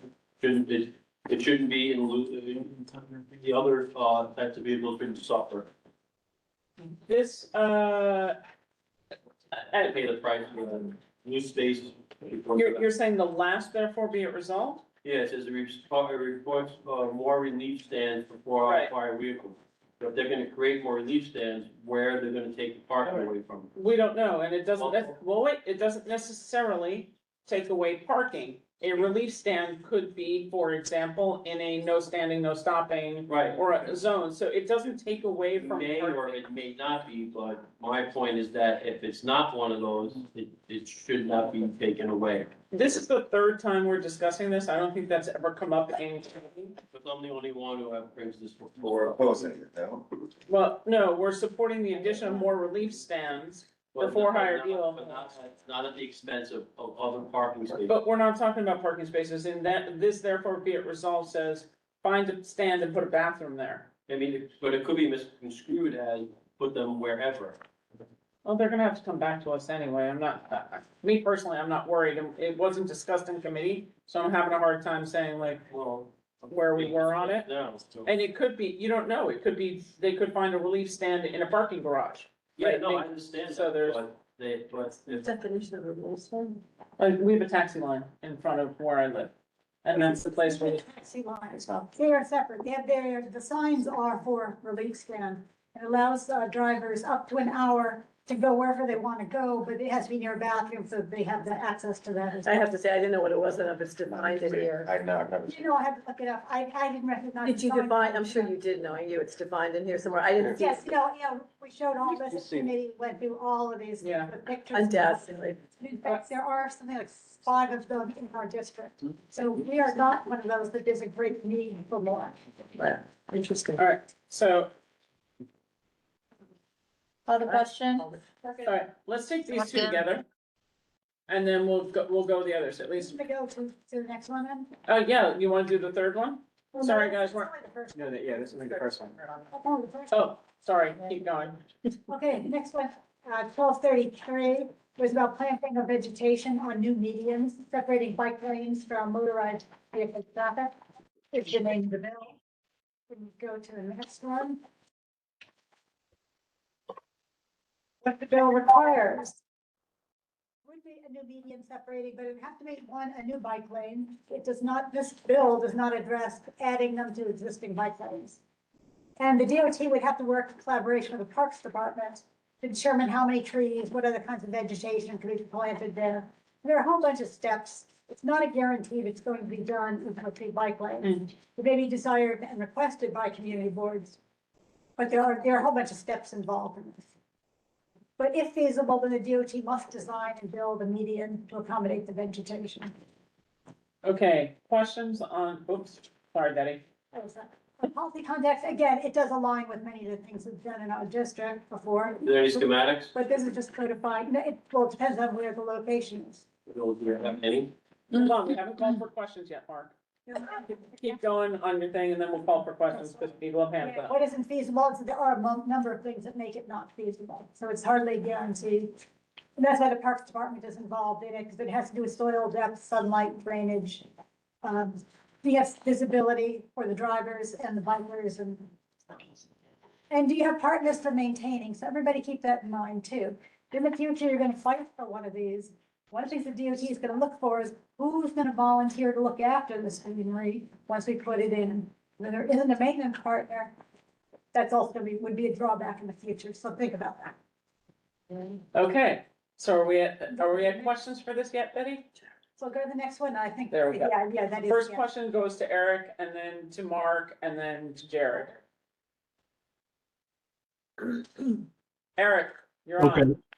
on. This bill is not necessary. The DOT already encourages and builds green medians. Also, the mayor, through the DOT, needs the flexibility to select other designs based on the need at the time and specific location. The city council should instead identify specific locations where they want green medians as well as fund it. And also, they should also discuss and negotiate with the mayor for future sites, for their preference within their council district. I think this is not necessary because there will be other needs in the future. To say that it has to be a green median if it's feasible does not allow for other uses which will be deemed valuable and necessary for the city. This should be done on a case-by-case basis, not trying to put in the law saying if it's feasible, it must be a green median. Thank you for your thoughts. Amaruso and then Sheer. You took the words right out of my mouth. This should be on a case-by-case basis. If it's done this way, it'll just be abused, like DOT abuses everything else, because they hate cars. Okay, let's. Anyone Sheer? dispute that statement? Yeah, I would, but Sheer. I would like us to put something in that, I don't want to say requires, but, at least urges them to identify a permanent funding source for this, because it's a nice idea, but the reality is it's gonna fall to a third party to actually maintain it. You see what the difference between areas where there's a group that's doing it, and there's areas where it's not being done, which becomes receptacle to trash and so. It's an interesting point. Did you discuss that in committee? No, but it is an interesting point, and that's why I raised the issue of, there needs to be a partner, and I wanted people to think about it, that is definitely an issue. But you're, Alice, you're next. well, I'm just saying, I'm just trying to understand. So you're suggesting an amendment that's saying that we look to. Another therefore be it resolved, is what I'm reading from it, asking maybe the bill to amend. I just think it's like a nice thought, but if there's no way to actually fund it in They should have a- basis. So you're talking about a budget line additional for parks or DOT to fund this project? Yeah, I mean, it has to be paid for in some way. Yep. Well, just Eric was right that this is happening already. Right, DOT said we do this where it's feasible already. This is really just codifying their existing practice for future Right, administration. and I guess what I'm saying is you can see firsthand in places where it works and others where it doesn't work. Oh, yeah. Would you agree with, because you could make a motion, say that they modify the bill, amend the bill to include seeking of some funding source? Amend bill to add budget line for funding For the maintenance. for creation and maintenance. I don't Right. think this is amending a Yes, bill. well, we can ask anything, if you're gonna support a bill, you can say, please modify it to include this, because it's, could be real deficit bills, especially in low-resourced communities, it can certainly feel it happening, so it can't be a reality for I them. mean, at high resource communities, the reality is most of these things are maintained by third parties. It's not really the city. Yeah, it's definitely not the city. I agree. I mean, when you come off, when you're on the Lower East Side, I'll get back to Mark in a second, I see you. There is an area of planters that are very large that were supposed to be well maintained. They never have anything in it. The planters are lovely and painted, but there's nothing but dirt in them, so. Well, the Better Park City Authority has said those centers in Route 9A, who could go to basket too if they didn't pay for it. Correct. They are the maintenance partner there. Eric is first, and then Jeff, and then back to Mark. Okay, Eric? I'm gonna vote against this. I note that you have a line in here that DOT and DPR are going to consider sidelines for bicyclists and motorists. They can do it all they want, unless bicyclists are gonna follow the rules. there's gonna be accidents, and now we're adding additional things to block them. I see it all the time with my cases. I understand it, I'm voting against it. Okay, Legit, yeah, I mean, just to be clear, like there's, as one of the whereas says, like this, the numerous studies, their street design manual find that these would make it far safer for pedestrians, drivers and bicyclists alike. Jeff?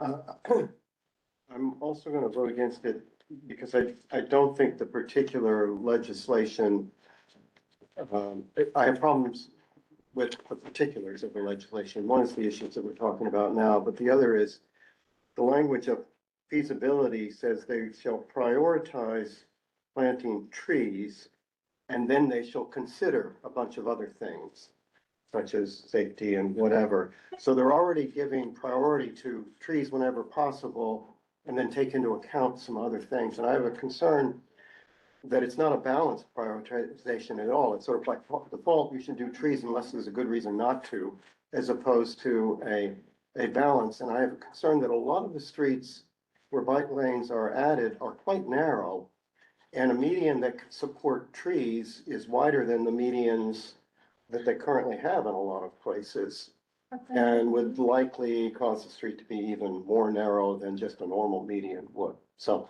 I don't have a problem with vegetation in these medians. I think it's an excellent idea, but I don't think the legislation Because the legislation as written, you're saying prioritizes trees. prioritizes trees, and, well, it doesn't have a good, really definition of how they make this decision at all.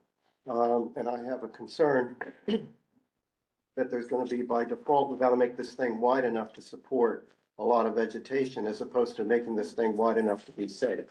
And I think wide enough for vegetation is gonna be a lot wider than wide enough to be safe. Betty, did you guys discuss that in committee? Yeah, I mean, I guess we had faith in the Parks Department to know what kind of, ground was needed. discussed it. Yeah, but see. Well, but- wait, but- no, sorry, you have to wait your turn. But my concern is exactly that. If the width is determined by what's necessary to have a park there, as opposed to what's necessary to have a safe bike lane, you're gonna have a much wider median than what otherwise. Oh, no, but it's split. It's prioritizing the safety of the, like, transformation or transportation mode versus putting a median there. Right, they seem to be prioritizing the park aspect. No, of no, it. no. It's the opposite. They're No, that's not what it prioritizing- says here. That's not what it said in the legislation. When there's a median. Right. Yeah, but the median could be 2 feet wide. Right, That's but not that- gonna support a tree. But if it is, then it's not feasible to put a tree. Right. The couple lanes. But that's not what the legislation says. The legislation says we prioritize trees, and then we'll take account of other things. Greenery. Yeah, they don't just putting in bushes. Well, they don't, that's not what it says, though. It's All right, it's so here's prioritizing trees all right, over safety and everything else. Stop. Crosstalk, stop. Stop. Okay, Jeff, you're saying you believe that there is an error in the wording of the bill, that it says it prioritizes trees as a primary before the safety. That's what it says. That's probably not what they intend, but that's what it says. And so you, as we're asking to amend the bill to put funding in, would you then amend the bill to ensure it's exactly as intent for what it says it's supposed to do, and to ensure that the prioritization is safety of users As well as efficiency of and transportation. efficiency of transportation, and that the greening enhances that? That would be fine. That would be fine. But also on the funding is, Which is what the intent of the bill But is. the greening doesn't detract from that. We can have. well, no, but the, We're amending it. Hold on. We can amend it. All right, so can you send us wording on that? We can include that as amendment. Yeah. But clarifies the intent, as Betty and Jess have said, that's what it's intended. You're reading it as differently. It does not use the word prioritizing of trees, Jeff, in respectfully. part A, it says Now, the exactly. bill would require the Department of Transportation to build any new medians separating bicycle lanes from motorized vehicle traffic to accommodate the planting of trees and other vegetation. That's the Based summary. on feasibility determinations Look made at the details of the made bill. by Bring the DOT. summary. Well, In I am, making such determination, the department shall prioritize the planting of trees.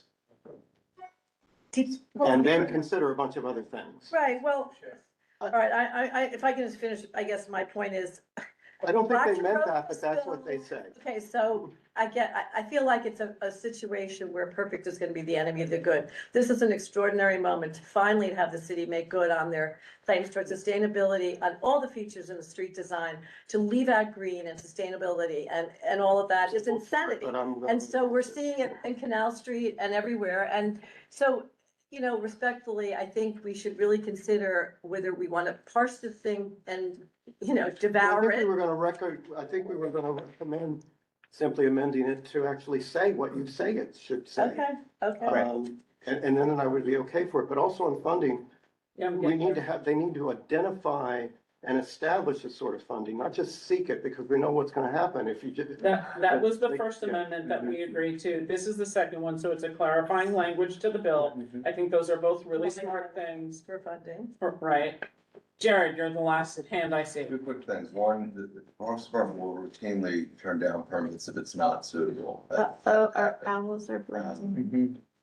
What? Our owls are blinking. No. That's okay, we'll do that. Okay. I guess the other question is, I know this is specifically for bike medians, but is there a way to encourage a broader look at this issue as well? Because there are currently plenty of concrete medians that exist as we are today that could be planted or not.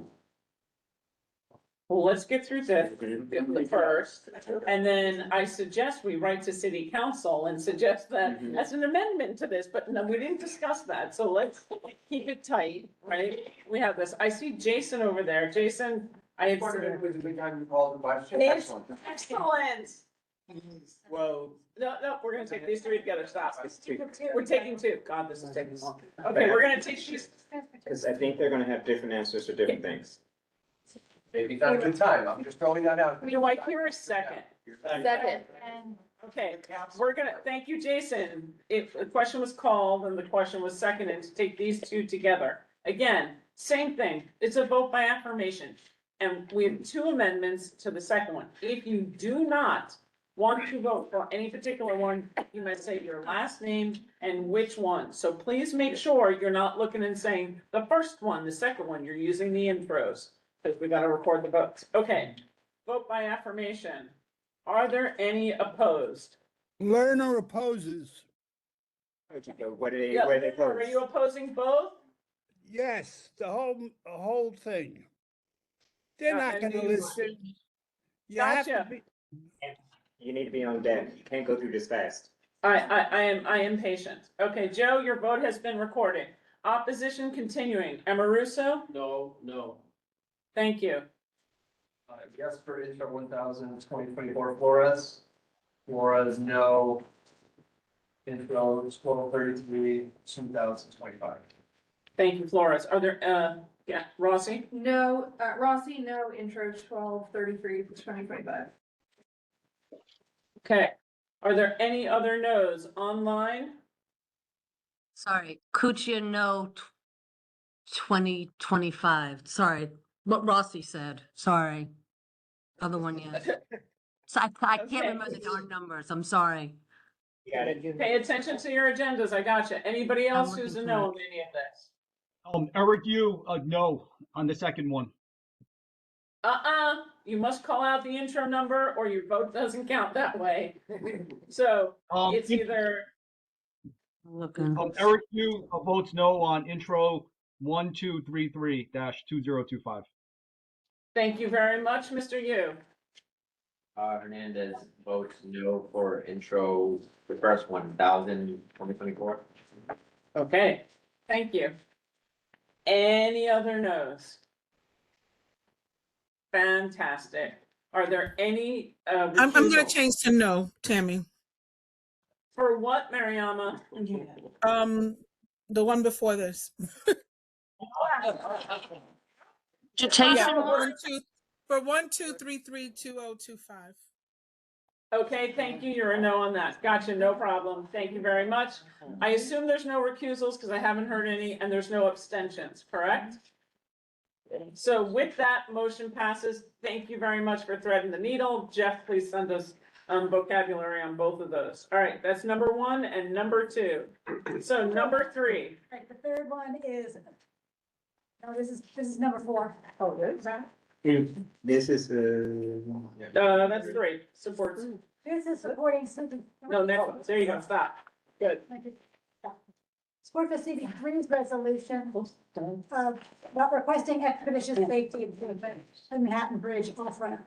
This was done after the tragic accident where two people were killed. Was when CB3 put this forward. Keep that in mind. So if you go to the next one, this is kind of a two-parter for the very reason that, oh, you'll see. This was some of the things that CB3 asked for, not all of them. What the committee felt was worth supporting was one, lowering the bridge speed limit on Canal Street as it approaches Canal Street to 20 miles per hour. And this already happened anyway. That's right. The other is using automated enforcement and or additional methods to improve safety approaching Bowery and Christie streets. So those are the two things that from the resolution, but if you go to the next one, there are other things that CB1 has already gone on record with the DOT. So that's why it says continues to support these things. We're already on record. So I said, right. Okay, there we go. So this one should be a no-brainer. This was CB3 asking us, because we are their neighbor and we have the traffic that goes there, to support their resolution. We did not support everything that they said. We only supported the things that we've already supported for the most part. Eric, you have your hand up. Yeah, so I support safety improvements, but this resolution does not require the DOT to maintain transportation capacity on Canal Street and Manhattan and the Manhattan Bridge. This resolution de facto concurs with the 20-mile-per-hour speed limit on the Manhattan Bridge. New York City's existence and continued success relies on the efficient movement of people and goods. And this doesn't address that. You know that the 20-mile-per-hour speed limit's already in place, right? CB3's proposal, they want that for the entire bridge. And this proposal we have from Transportation Committee, it de facto agrees with it. It doesn't say anything against it. I know from the meeting you had mentioned that this resolution just says the approaches, but that's not clear. It reads as if we support the full 20 mph for the entire bridge. You know, though, that the speed limit on Canal Street is 20? I'm just saying. Yes, but also look at the Riverside, pardon, the West Side Highway as it approaches, I think 50, let's say 60th Street. That's able to reduce to a safe speed on the West Side Highway. They need to put in, let's say, road, what do you call it? The rumble strips. Of course, put in the barriers so that cars follow the path. But just to say that they want to reduce the speed limit to 20, I think it's ridiculous. It doesn't account for the vehicle to travel. Yeah. It was already done in 2024. So, I mean, I hear what you're saying, that's lovely, but it's a done deal. You think on the. No, it was for canal, but they want to do it for the bridge, the full length of the bridge. That was in their proposal. I mean, CB3's resolution. And again, that's not where we went. Cody. I wrote it. No, lowering the speed limit, Eric, this from 5 miles per hour to 20 miles per hour. It's been proven to save lives. If it shaves off a few seconds off of someone's commute, I'm sorry. It's just a much safer calming mechanism to lower the speed limit, so. And Eric, I just want to point out the people who died from the cars coming over the Manhattan Bridge were because they were far exceeding the speed limits. And then they rammed straight into pedestrian corridor, which is why the corridor itself is 20 and they're looking to reduce it. So people don't turn it into a West Side highway coming over the bridge, because the bottom end of it is not the same. But the problem was, the problem was that with the bridge, where you come from Brooklyn to Manhattan, there's a curve. They should have put barriers in the first place, but they never did it. So of course they. What? 30 seconds. 1 minute. Oh, guys, if you don't, you guys always wanna do that when you don't like what someone's No, saying. Eric, he is not adding anything else to it. He's just reinforcing the point that he's made. He's made the point. He's made the point. The changes are already actually in place, so it's a pointless argument to be having at this point. You either vote for the resolution or you don't. Thank you. Go. Call, Points. Gabby called the question. Second. It's been seconded. Mark, I'm sorry. Well, Mark This had is- his hand up before it was second. This is the third time we've gone down this road with this resolution again. The question has been called, the question's been seconded. Either vote for it or don't. That's kind of where I'm going right now. All right, so this is a vote by affirmation. All right. Noes. Amoruso. No, emphatically. Okay, Eric, Any you vote other no. thank you. Mariama, if your hand is up, that's lovely, but you need to orally vote. I am. I just wanted you to see me. James, no. Thank you. Are there any other noes? Lucia, no. Okay, are there any others in the room? I see none. Are there any abstentions? Seeing no abstentions, and I assume no recusals. Fantastic, because we don't own that bridge. Motion passes. All right.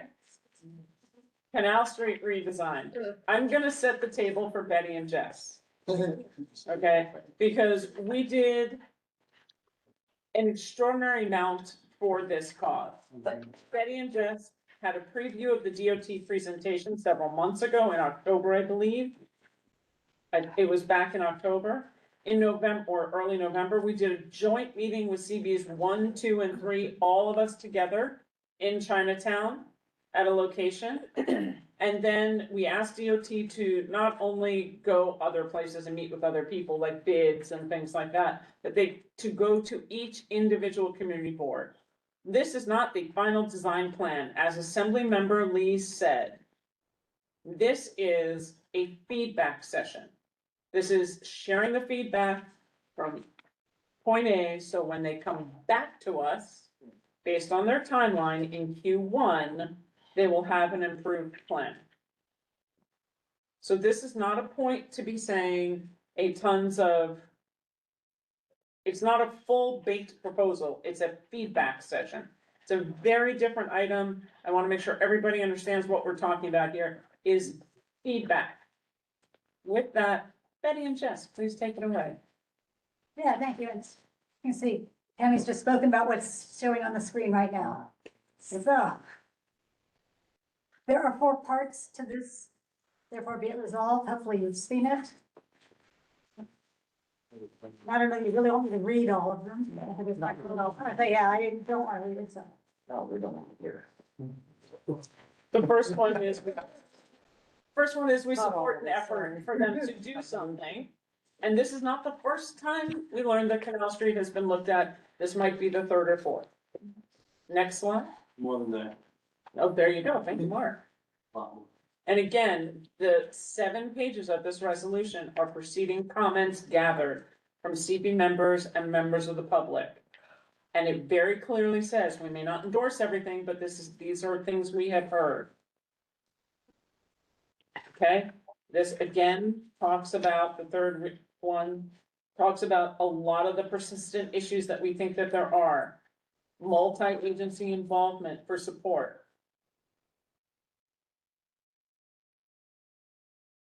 And then at the end, no matter what we do, let's take a look at what it looks like once it's done and once it's tried, and then look at capital. Motion to limit debate to 5 minutes. Second. Feeling the temperature of the room, that sounds fairly reasonable. Let's go. Jeff and then Mark. I think this is 2 minutes each. a good resolution and a good concept of a resolution because it lists a lot of the feedback, which is not necessarily consistent with one another. I don't think it's intended to be. It's a lot of feedback that are kind of in conflict with one another, but it puts it all in one place that DOT can take it into account. I think the first, be it resolved, um, uh, one phrase in it, the last phrase of it, about, recognizes the value of space allocation to improve pedestrian, cyclist, and public realm functions while maintaining transportation functionality and capacity is a good way to look at it. So I think this is a good, comprehensive, and balanced resolution. Thank you. Who did I say was second? Mark and then Richard. At this point, are there any proposals to eliminate any traffic lanes? There isn't one lane and one portion going eastbound. It's not, it's not a proposal, it was a feedback session. So there were some, and the notes that you see in there have to do with sidewalk extensions and not moving traffic lanes, but parking traffic lanes, which was addressed in here. So it's usually sidewalk extensions mean that either a parking area will be taken away or a vehicular movement traffic. Did you read the resolution? I read it. It talks but about the parking lane. But It's the parking lane. And you heard what Assemblymember Lee said, right? so that means double parking. Mark, So we need to address that. it is addressed in here. I don't think it's addressed correctly. Well, again, Yeah. this is a feedback session. This is not a final proposal. This is not a full draft. This was a feedback. It is addressed in here about the lanes and parkings based on what the businesses asked when they came and they spoke in the meeting in the committees. And that was 2 meetings worth of committees that they came and spoke. No, I understand that. Okay. Any elimination of vehicular traffic lanes, and it's bad now, why, it's not an improvement. Gotcha. That's not an improvement. It just makes things worse as usual. Corman. I think that there's a fundamental problem with the overall objective of the project. And as a result of that, there were an enormous number of complaints from local businesses about the impacts to local business. Yes. And that problem is that there were 5 objectives listed for the reimagining project entirely. Not a single one of them had to do with the viability of the local business community or the impacts on the local business community. So if you set out a project that doesn't incorporate one major aspect of the potential impact, you're definitely not going to address it in your proposals. And so I think we need to incorporate something at least in our whereas, if not in a therefore be it resolved, that the goals of this thing have to now be reimagined to incorporate the viability of the local business community. So That's what I that, think. and the goals need to include. So that would be a 6th goal. Correct. Should be added to include the viability and sustainability of businesses in the corridor. Thank you. Correct. That's good. It's fine to add that. I will just say that DOT has considered this and they told us that in every instance where they've done something similar, they've seen business activity increase. So they believe that this will actually be beneficial for the businesses. So I'm perfectly happy to have them expressly say that to us. And have it be a formal goal. I'm fine with that. Gotcha. Hold on. Wait, Anything? I have a question about procedure. Eric, wait, just 1 second. Goal suggested, goal modified, goal added. Thank you. Now moving on. Eric, you're next, and then. This is about parliamentary procedure. To make a motion to limit debate, that requires a vote. Yep, and I did a temperature vote in the room and I didn't see anybody against it. We clearly had a majority of nodding heads in the room. I did not take an official vote. I appreciate that from our parliamentarian, but I did do a nodding vote in the room and it was a majority of those of us in the room. Tammy, do note my hand is raised. Yes. I see you. Eric, do you have anything on this resolution? Yes, I do. The Canal Street redesign plan does not address the vehicular transportation needs of residents and businesses and prioritize leisure activities over transportation of people and goods for New York City. Though I do support this resolution because it at least identifies the specific concerns from the public, and that there will be a future vote on this plan, and hopefully the DOT will make amendments to address the concerns from the public. Thank you very much, Mr. Yu. Ms. Kucha? Justine has 1 minute. So much. Thank you guys so much. First of all, thank you to Jess and Betty for doing this resolution and listing as many of these points as possible. I want to make a note of, I first want to comment on what Jess said, though, about how the DOT did bring up that they have tried the sidewalk widening measures in a different area.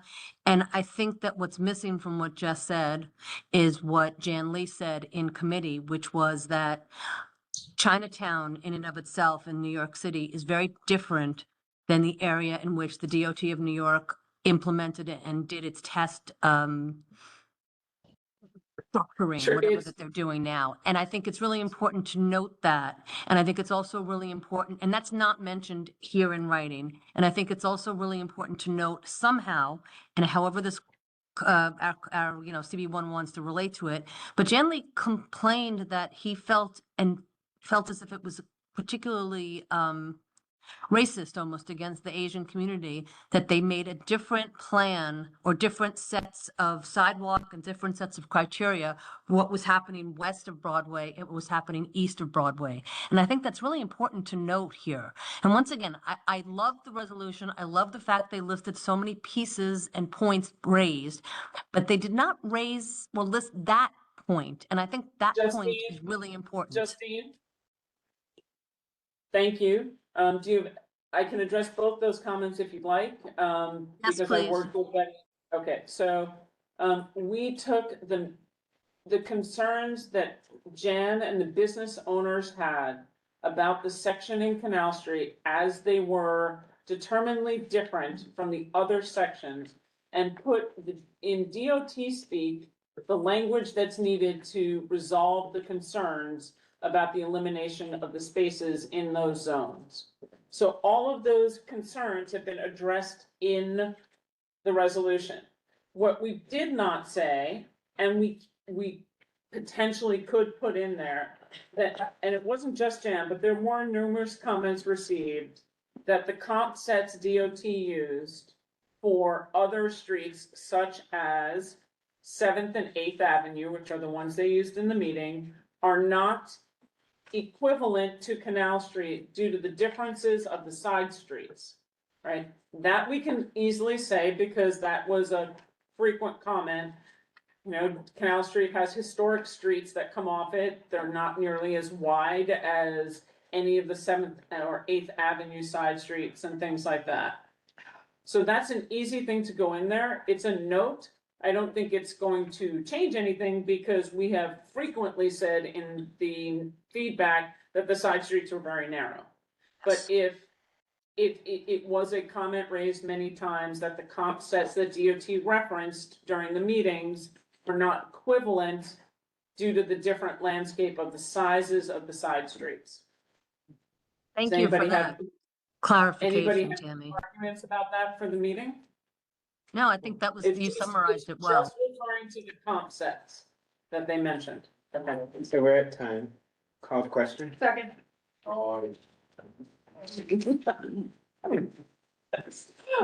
Would it include your note that you just said, Tammy, about making the comparison to 7th and Yes, 8th? And me too. thank you. Yeah, If that's the case, thank you.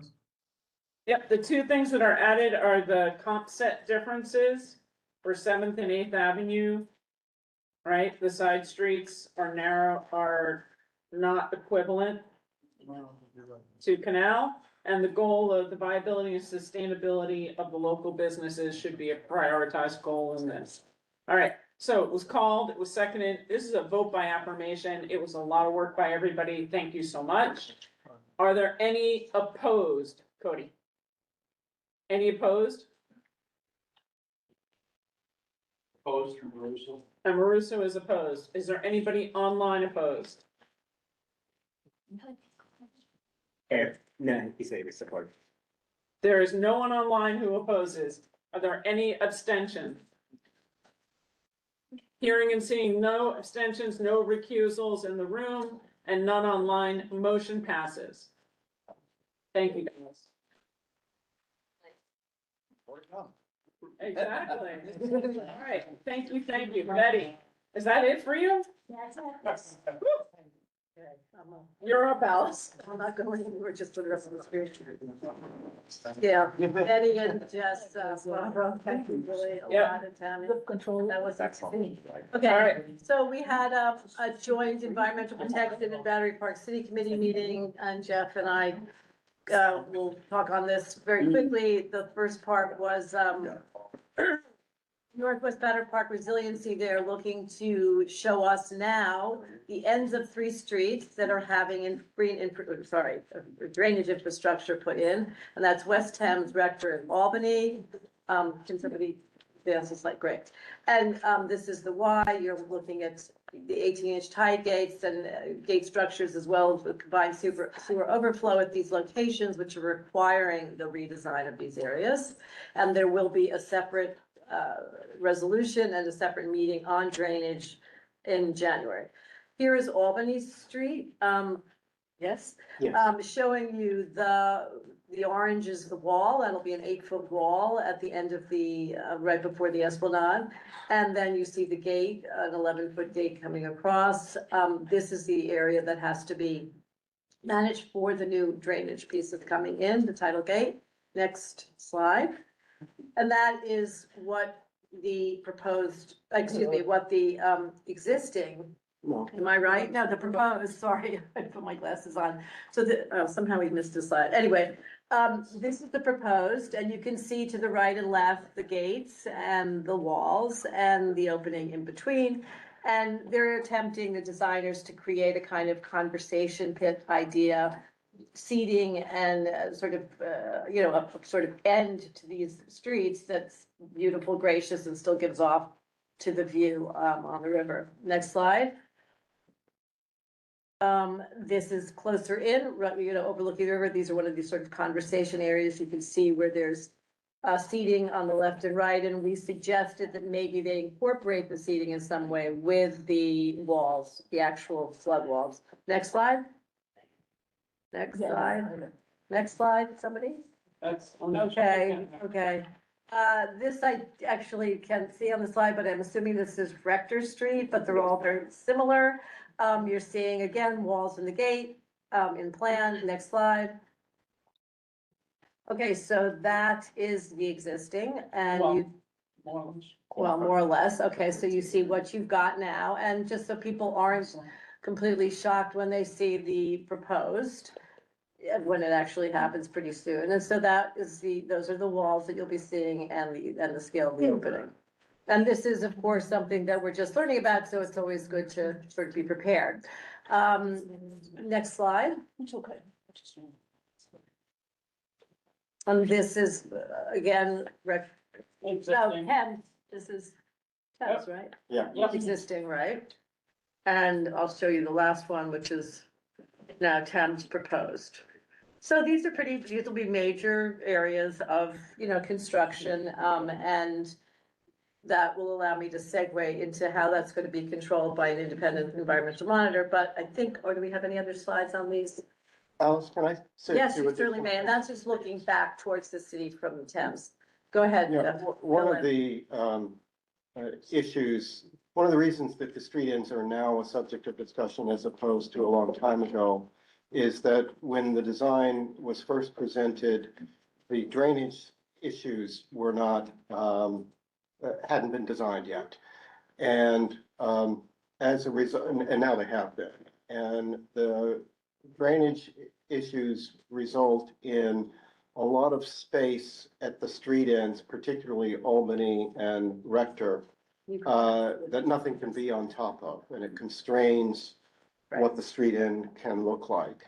And we've been focused in committees, particularly on the street end of Albany, because that's where the upper room used to exist, which is a piece of art. It's also a gathering place with tables and benches, and it was a nice community gathering space. And with the changes in the drainage, if you go back one more slide, One more, there, yeah, Well, back again, forward again. One more. One more probably after that. One more, are you there?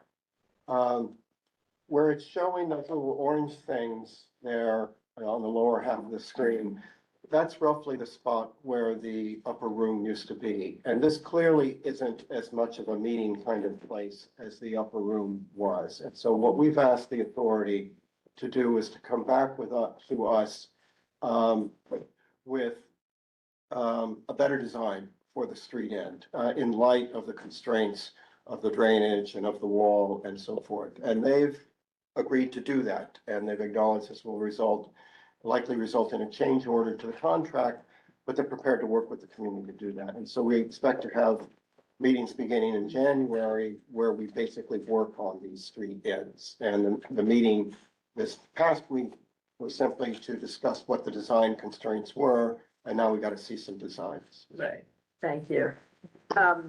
And I think this became a little bit more of an issue when the Ned Smith installation, came Went down. right, and it And hit that home. really hit home for the community. So it was great they came, and it'll be great if they do the follow-up, and that'll happen in Battery Park City Committee. And then I just quickly, the second part, or actually it was the first part of our meeting, was with Laura Dodge. Laura Dodge is the independent environmental consultant who's worked with us on numerous projects, up in 250 Water Street and the Borough-based jail, and she's been quite helpful to this community board, as anyone who's worked with her knows. And she has now been signed on with Battery Park City Authority to oversee the work at this whole Northwest scheme for the next 4 years, with the potential to be hired again for another 4 years. And she'll do very similar work as she's been doing with us in the past. She will come to all of our community board meetings. She'll update us. She is going to be very proactively involved in figuring out all the critical data as concerns noise and air pollution and all of the amazing impacts that this project will have. She will be looking at it, controlling it, and engaging with the community about it. And she'll also be working with, as was mentioned by Dan Byron, this Senator Kavanaugh's office to have a workshop. I think that's monthly that we'll have that as well. So there will be plenty of opportunities to ask questions as we did Monday night, which I thought was really quite helpful. So I think that is it from my end, and now we move into Jeff's part of the Battery Park City. Because these are just reports. Yes. We're at 8 minutes. Okay, I'll be very brief on the rest of the meeting. It's simply the monthly report that the Battery Park City Authority gives to what's going on in Battery Park City. The reports are great. They're on the website, Battery Park City Authority website. And if you want more information, go to the website.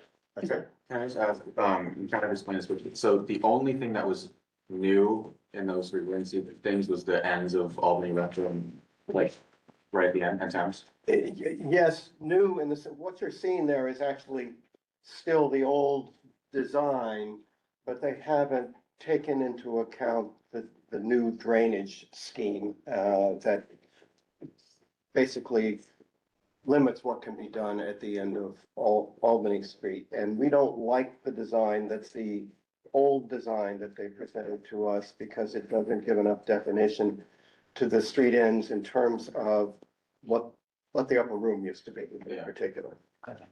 And so the object is to recreate that kind of functionality at the end of Albany. Okay, and that wall on the end of Thames, I guess, like how far is that going? It's an eight, Pull it up. we can send that to you because it's, So the It's- wall at Gateway will be about 18 inches higher. Wall. it's.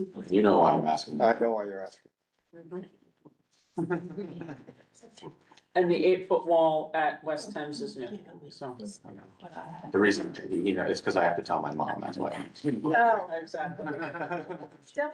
yeah. Okay, well. But you can see the mock-up that's next to it there, that's the height of what it's going to be. So it's right next to the wall by your mom's house. Yeah. Okay, all right, thank you, Jeff, thank you, Alice, it was a very comprehensive, really long meeting, it was really well done as a joint meeting, so thank you both, and thank you for both committees who joined on one day, proved we can actually combine and go ahead. Next, land use. Now, before Netta gets started, everybody has this in front of them. Right. Make sure you have read this. Netta, please join us.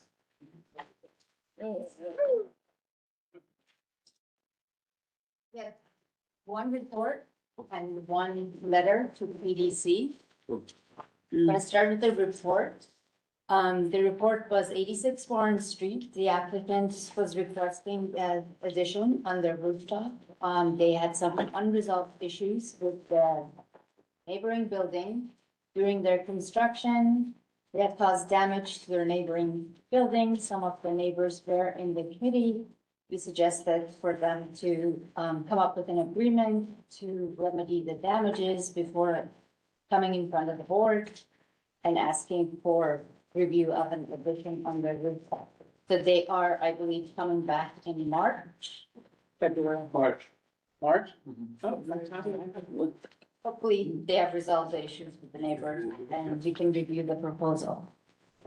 The other item we had on the agenda was reviewing the Manhattan Borough Jail project, which was a very thorough presentation. The committee and the community members reviewed the slides, made comments. The comments are in the letter that you guys have. This is gonna be taken as old business, something we don't normally do. But in order to codify the comments received and given, we are putting them in writing and sending them to PDC for the initial review that the BBJ team is bringing to them. This is not about, we don't like this, we don't want this, it's a mega jail. It's specifically about the PDC review and the feedback that was given about everything that you see in here. It was massive and there was no way to write this up in any substantial manner and way in committee. So it's old business because it's based on the topic that happened, but we are gonna vote on this today. So have some time to read it. Yes, that's why we handed it out. And this is what Netta saying, please take the time to read this. If you weren't at the meeting, if you were at the meeting, that's great. And this will be the last thing voted on tonight. Okay, under old business. All right, you're gonna go next for the resolution and then we're coming back to this. So if you haven't read this, Yeah, okay. if you haven't read this, please take the time to read it now. And I'll include. Okay, and the only reason why I didn't just send it with the feedback was it was so substantial that when I looked at it, as chair, I said, I think that the entire board should see what we've said. Again, this is not an advocacy position for or against it. It is simply about the parts of the review that PDC does. Okay? Who is PDC? The Public Design Commission. Okay? All right, so with that, Putting that on. Francis. And moving on to. and then Netta comes 50 back. Church, yeah, 50 Church. It's the straightforward, there's two, additions I have to make to the resolution is one is there's a typo in the hours for Sunday. It should be. Oh, should the third whereas it should be 10 a.m. to 10 p.m. And then on the final, be it resolved, it should include that we, unless the applicant complies with limitations and conditions set forth above, including signing of the stip, because of the fact that the stipulation wasn't signed at this point. We'll get it signed, but it wasn't signed before this meeting. So put that in. Everything What's else. the correction on the hours? Excuse me? 10 to 10. 10, instead it says 12. Just a typo. Oh, the question. And everything is, it's in the Oculus, it's limited, you know. All Okay. So this is, the question has been called and seconded for 50 Church Street with the change in the hours as notice and the typo correction. So vote by affirmation. So are there any opposed to this liquor license? Hearing and seeing no one in opposition, are there any abstentions? Are there any refusals? Motion passes unanimously. Thank you so much. Now, back for Miss Netta. This is a vote to approve the letter. And look a few more. And- Read it. Comment on the slide that was on. Yeah, we don't have. Are there questions? Are there any questions on the letter? Hearing and seeing none? Call the question. Second. Fantastic. This is a roll call vote, folks. And we're gonna go backwards because it can't be by affirmation, so go. Remember, please stack the chairs along the back wall where Megan and Eric are. Chairs at the table, stay at the table. All right, go ahead, Zach, you're up. All right, Zelter, Zelter, yes. you, Eric, you, yes. Thompson. Thompson, yes. Song. Oh, we're going backwards? Yes, Yeah, sorry. About this? about the letter. Yes, except I would want maybe something to say that this is not, but this is specifically design and we're not commenting about for or against. Yeah, I already said that. Thompson abstains. And were you a yes? Yes, with my condition. Okay. Sure. Star. Source star.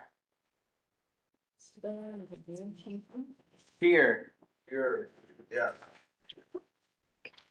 Scott. Thank you. Sean Scott. Sean Scott, yes. Rossi. Rossi, yes. Robinson. Robinson, yes, and happy holidays. Thank you. Corey. Sorry, yes. Lydia. Tanya. Bushma? Ushma. Minsley. Minsley, yes. I said you're going the other way. Meltzer. Meltzer, yes. Lyon. Get Lion, yes. Lewenson. Yes. Hold on, guys, keep it down. We're going backwards, so you gotta pay attention. It's done, pay attention. Go ahead. Thank you, Lewinson. Lerner. Lerner, yes. Kay. James. Mariama James. Hernandez. Yeah. Bueller. Galloway. Galloway, yes. Friedman. Friedman, yes. Flores. Christine Dimick. Curtis. Curtis, yes. Kuchia. Sorry, Kuchia, yes. Foreman. Yes. Coleman. Yes. Charcudian. Chapman. Chapman, yes. Chang. And yes. Cassell. No. Cameron. Cameron, recused. Brown Kennedy. Blank. Yes, blank, yes. Arden. He's out. He's out. Marky Maruso. Yes. And with that, do I have a motion to adjourn at 8:31? Second. Happy holidays, everybody. Holidays, be safe. Happy holidays. Thank you, everybody. Happy holidays. Unanimous vote. It wasn't you.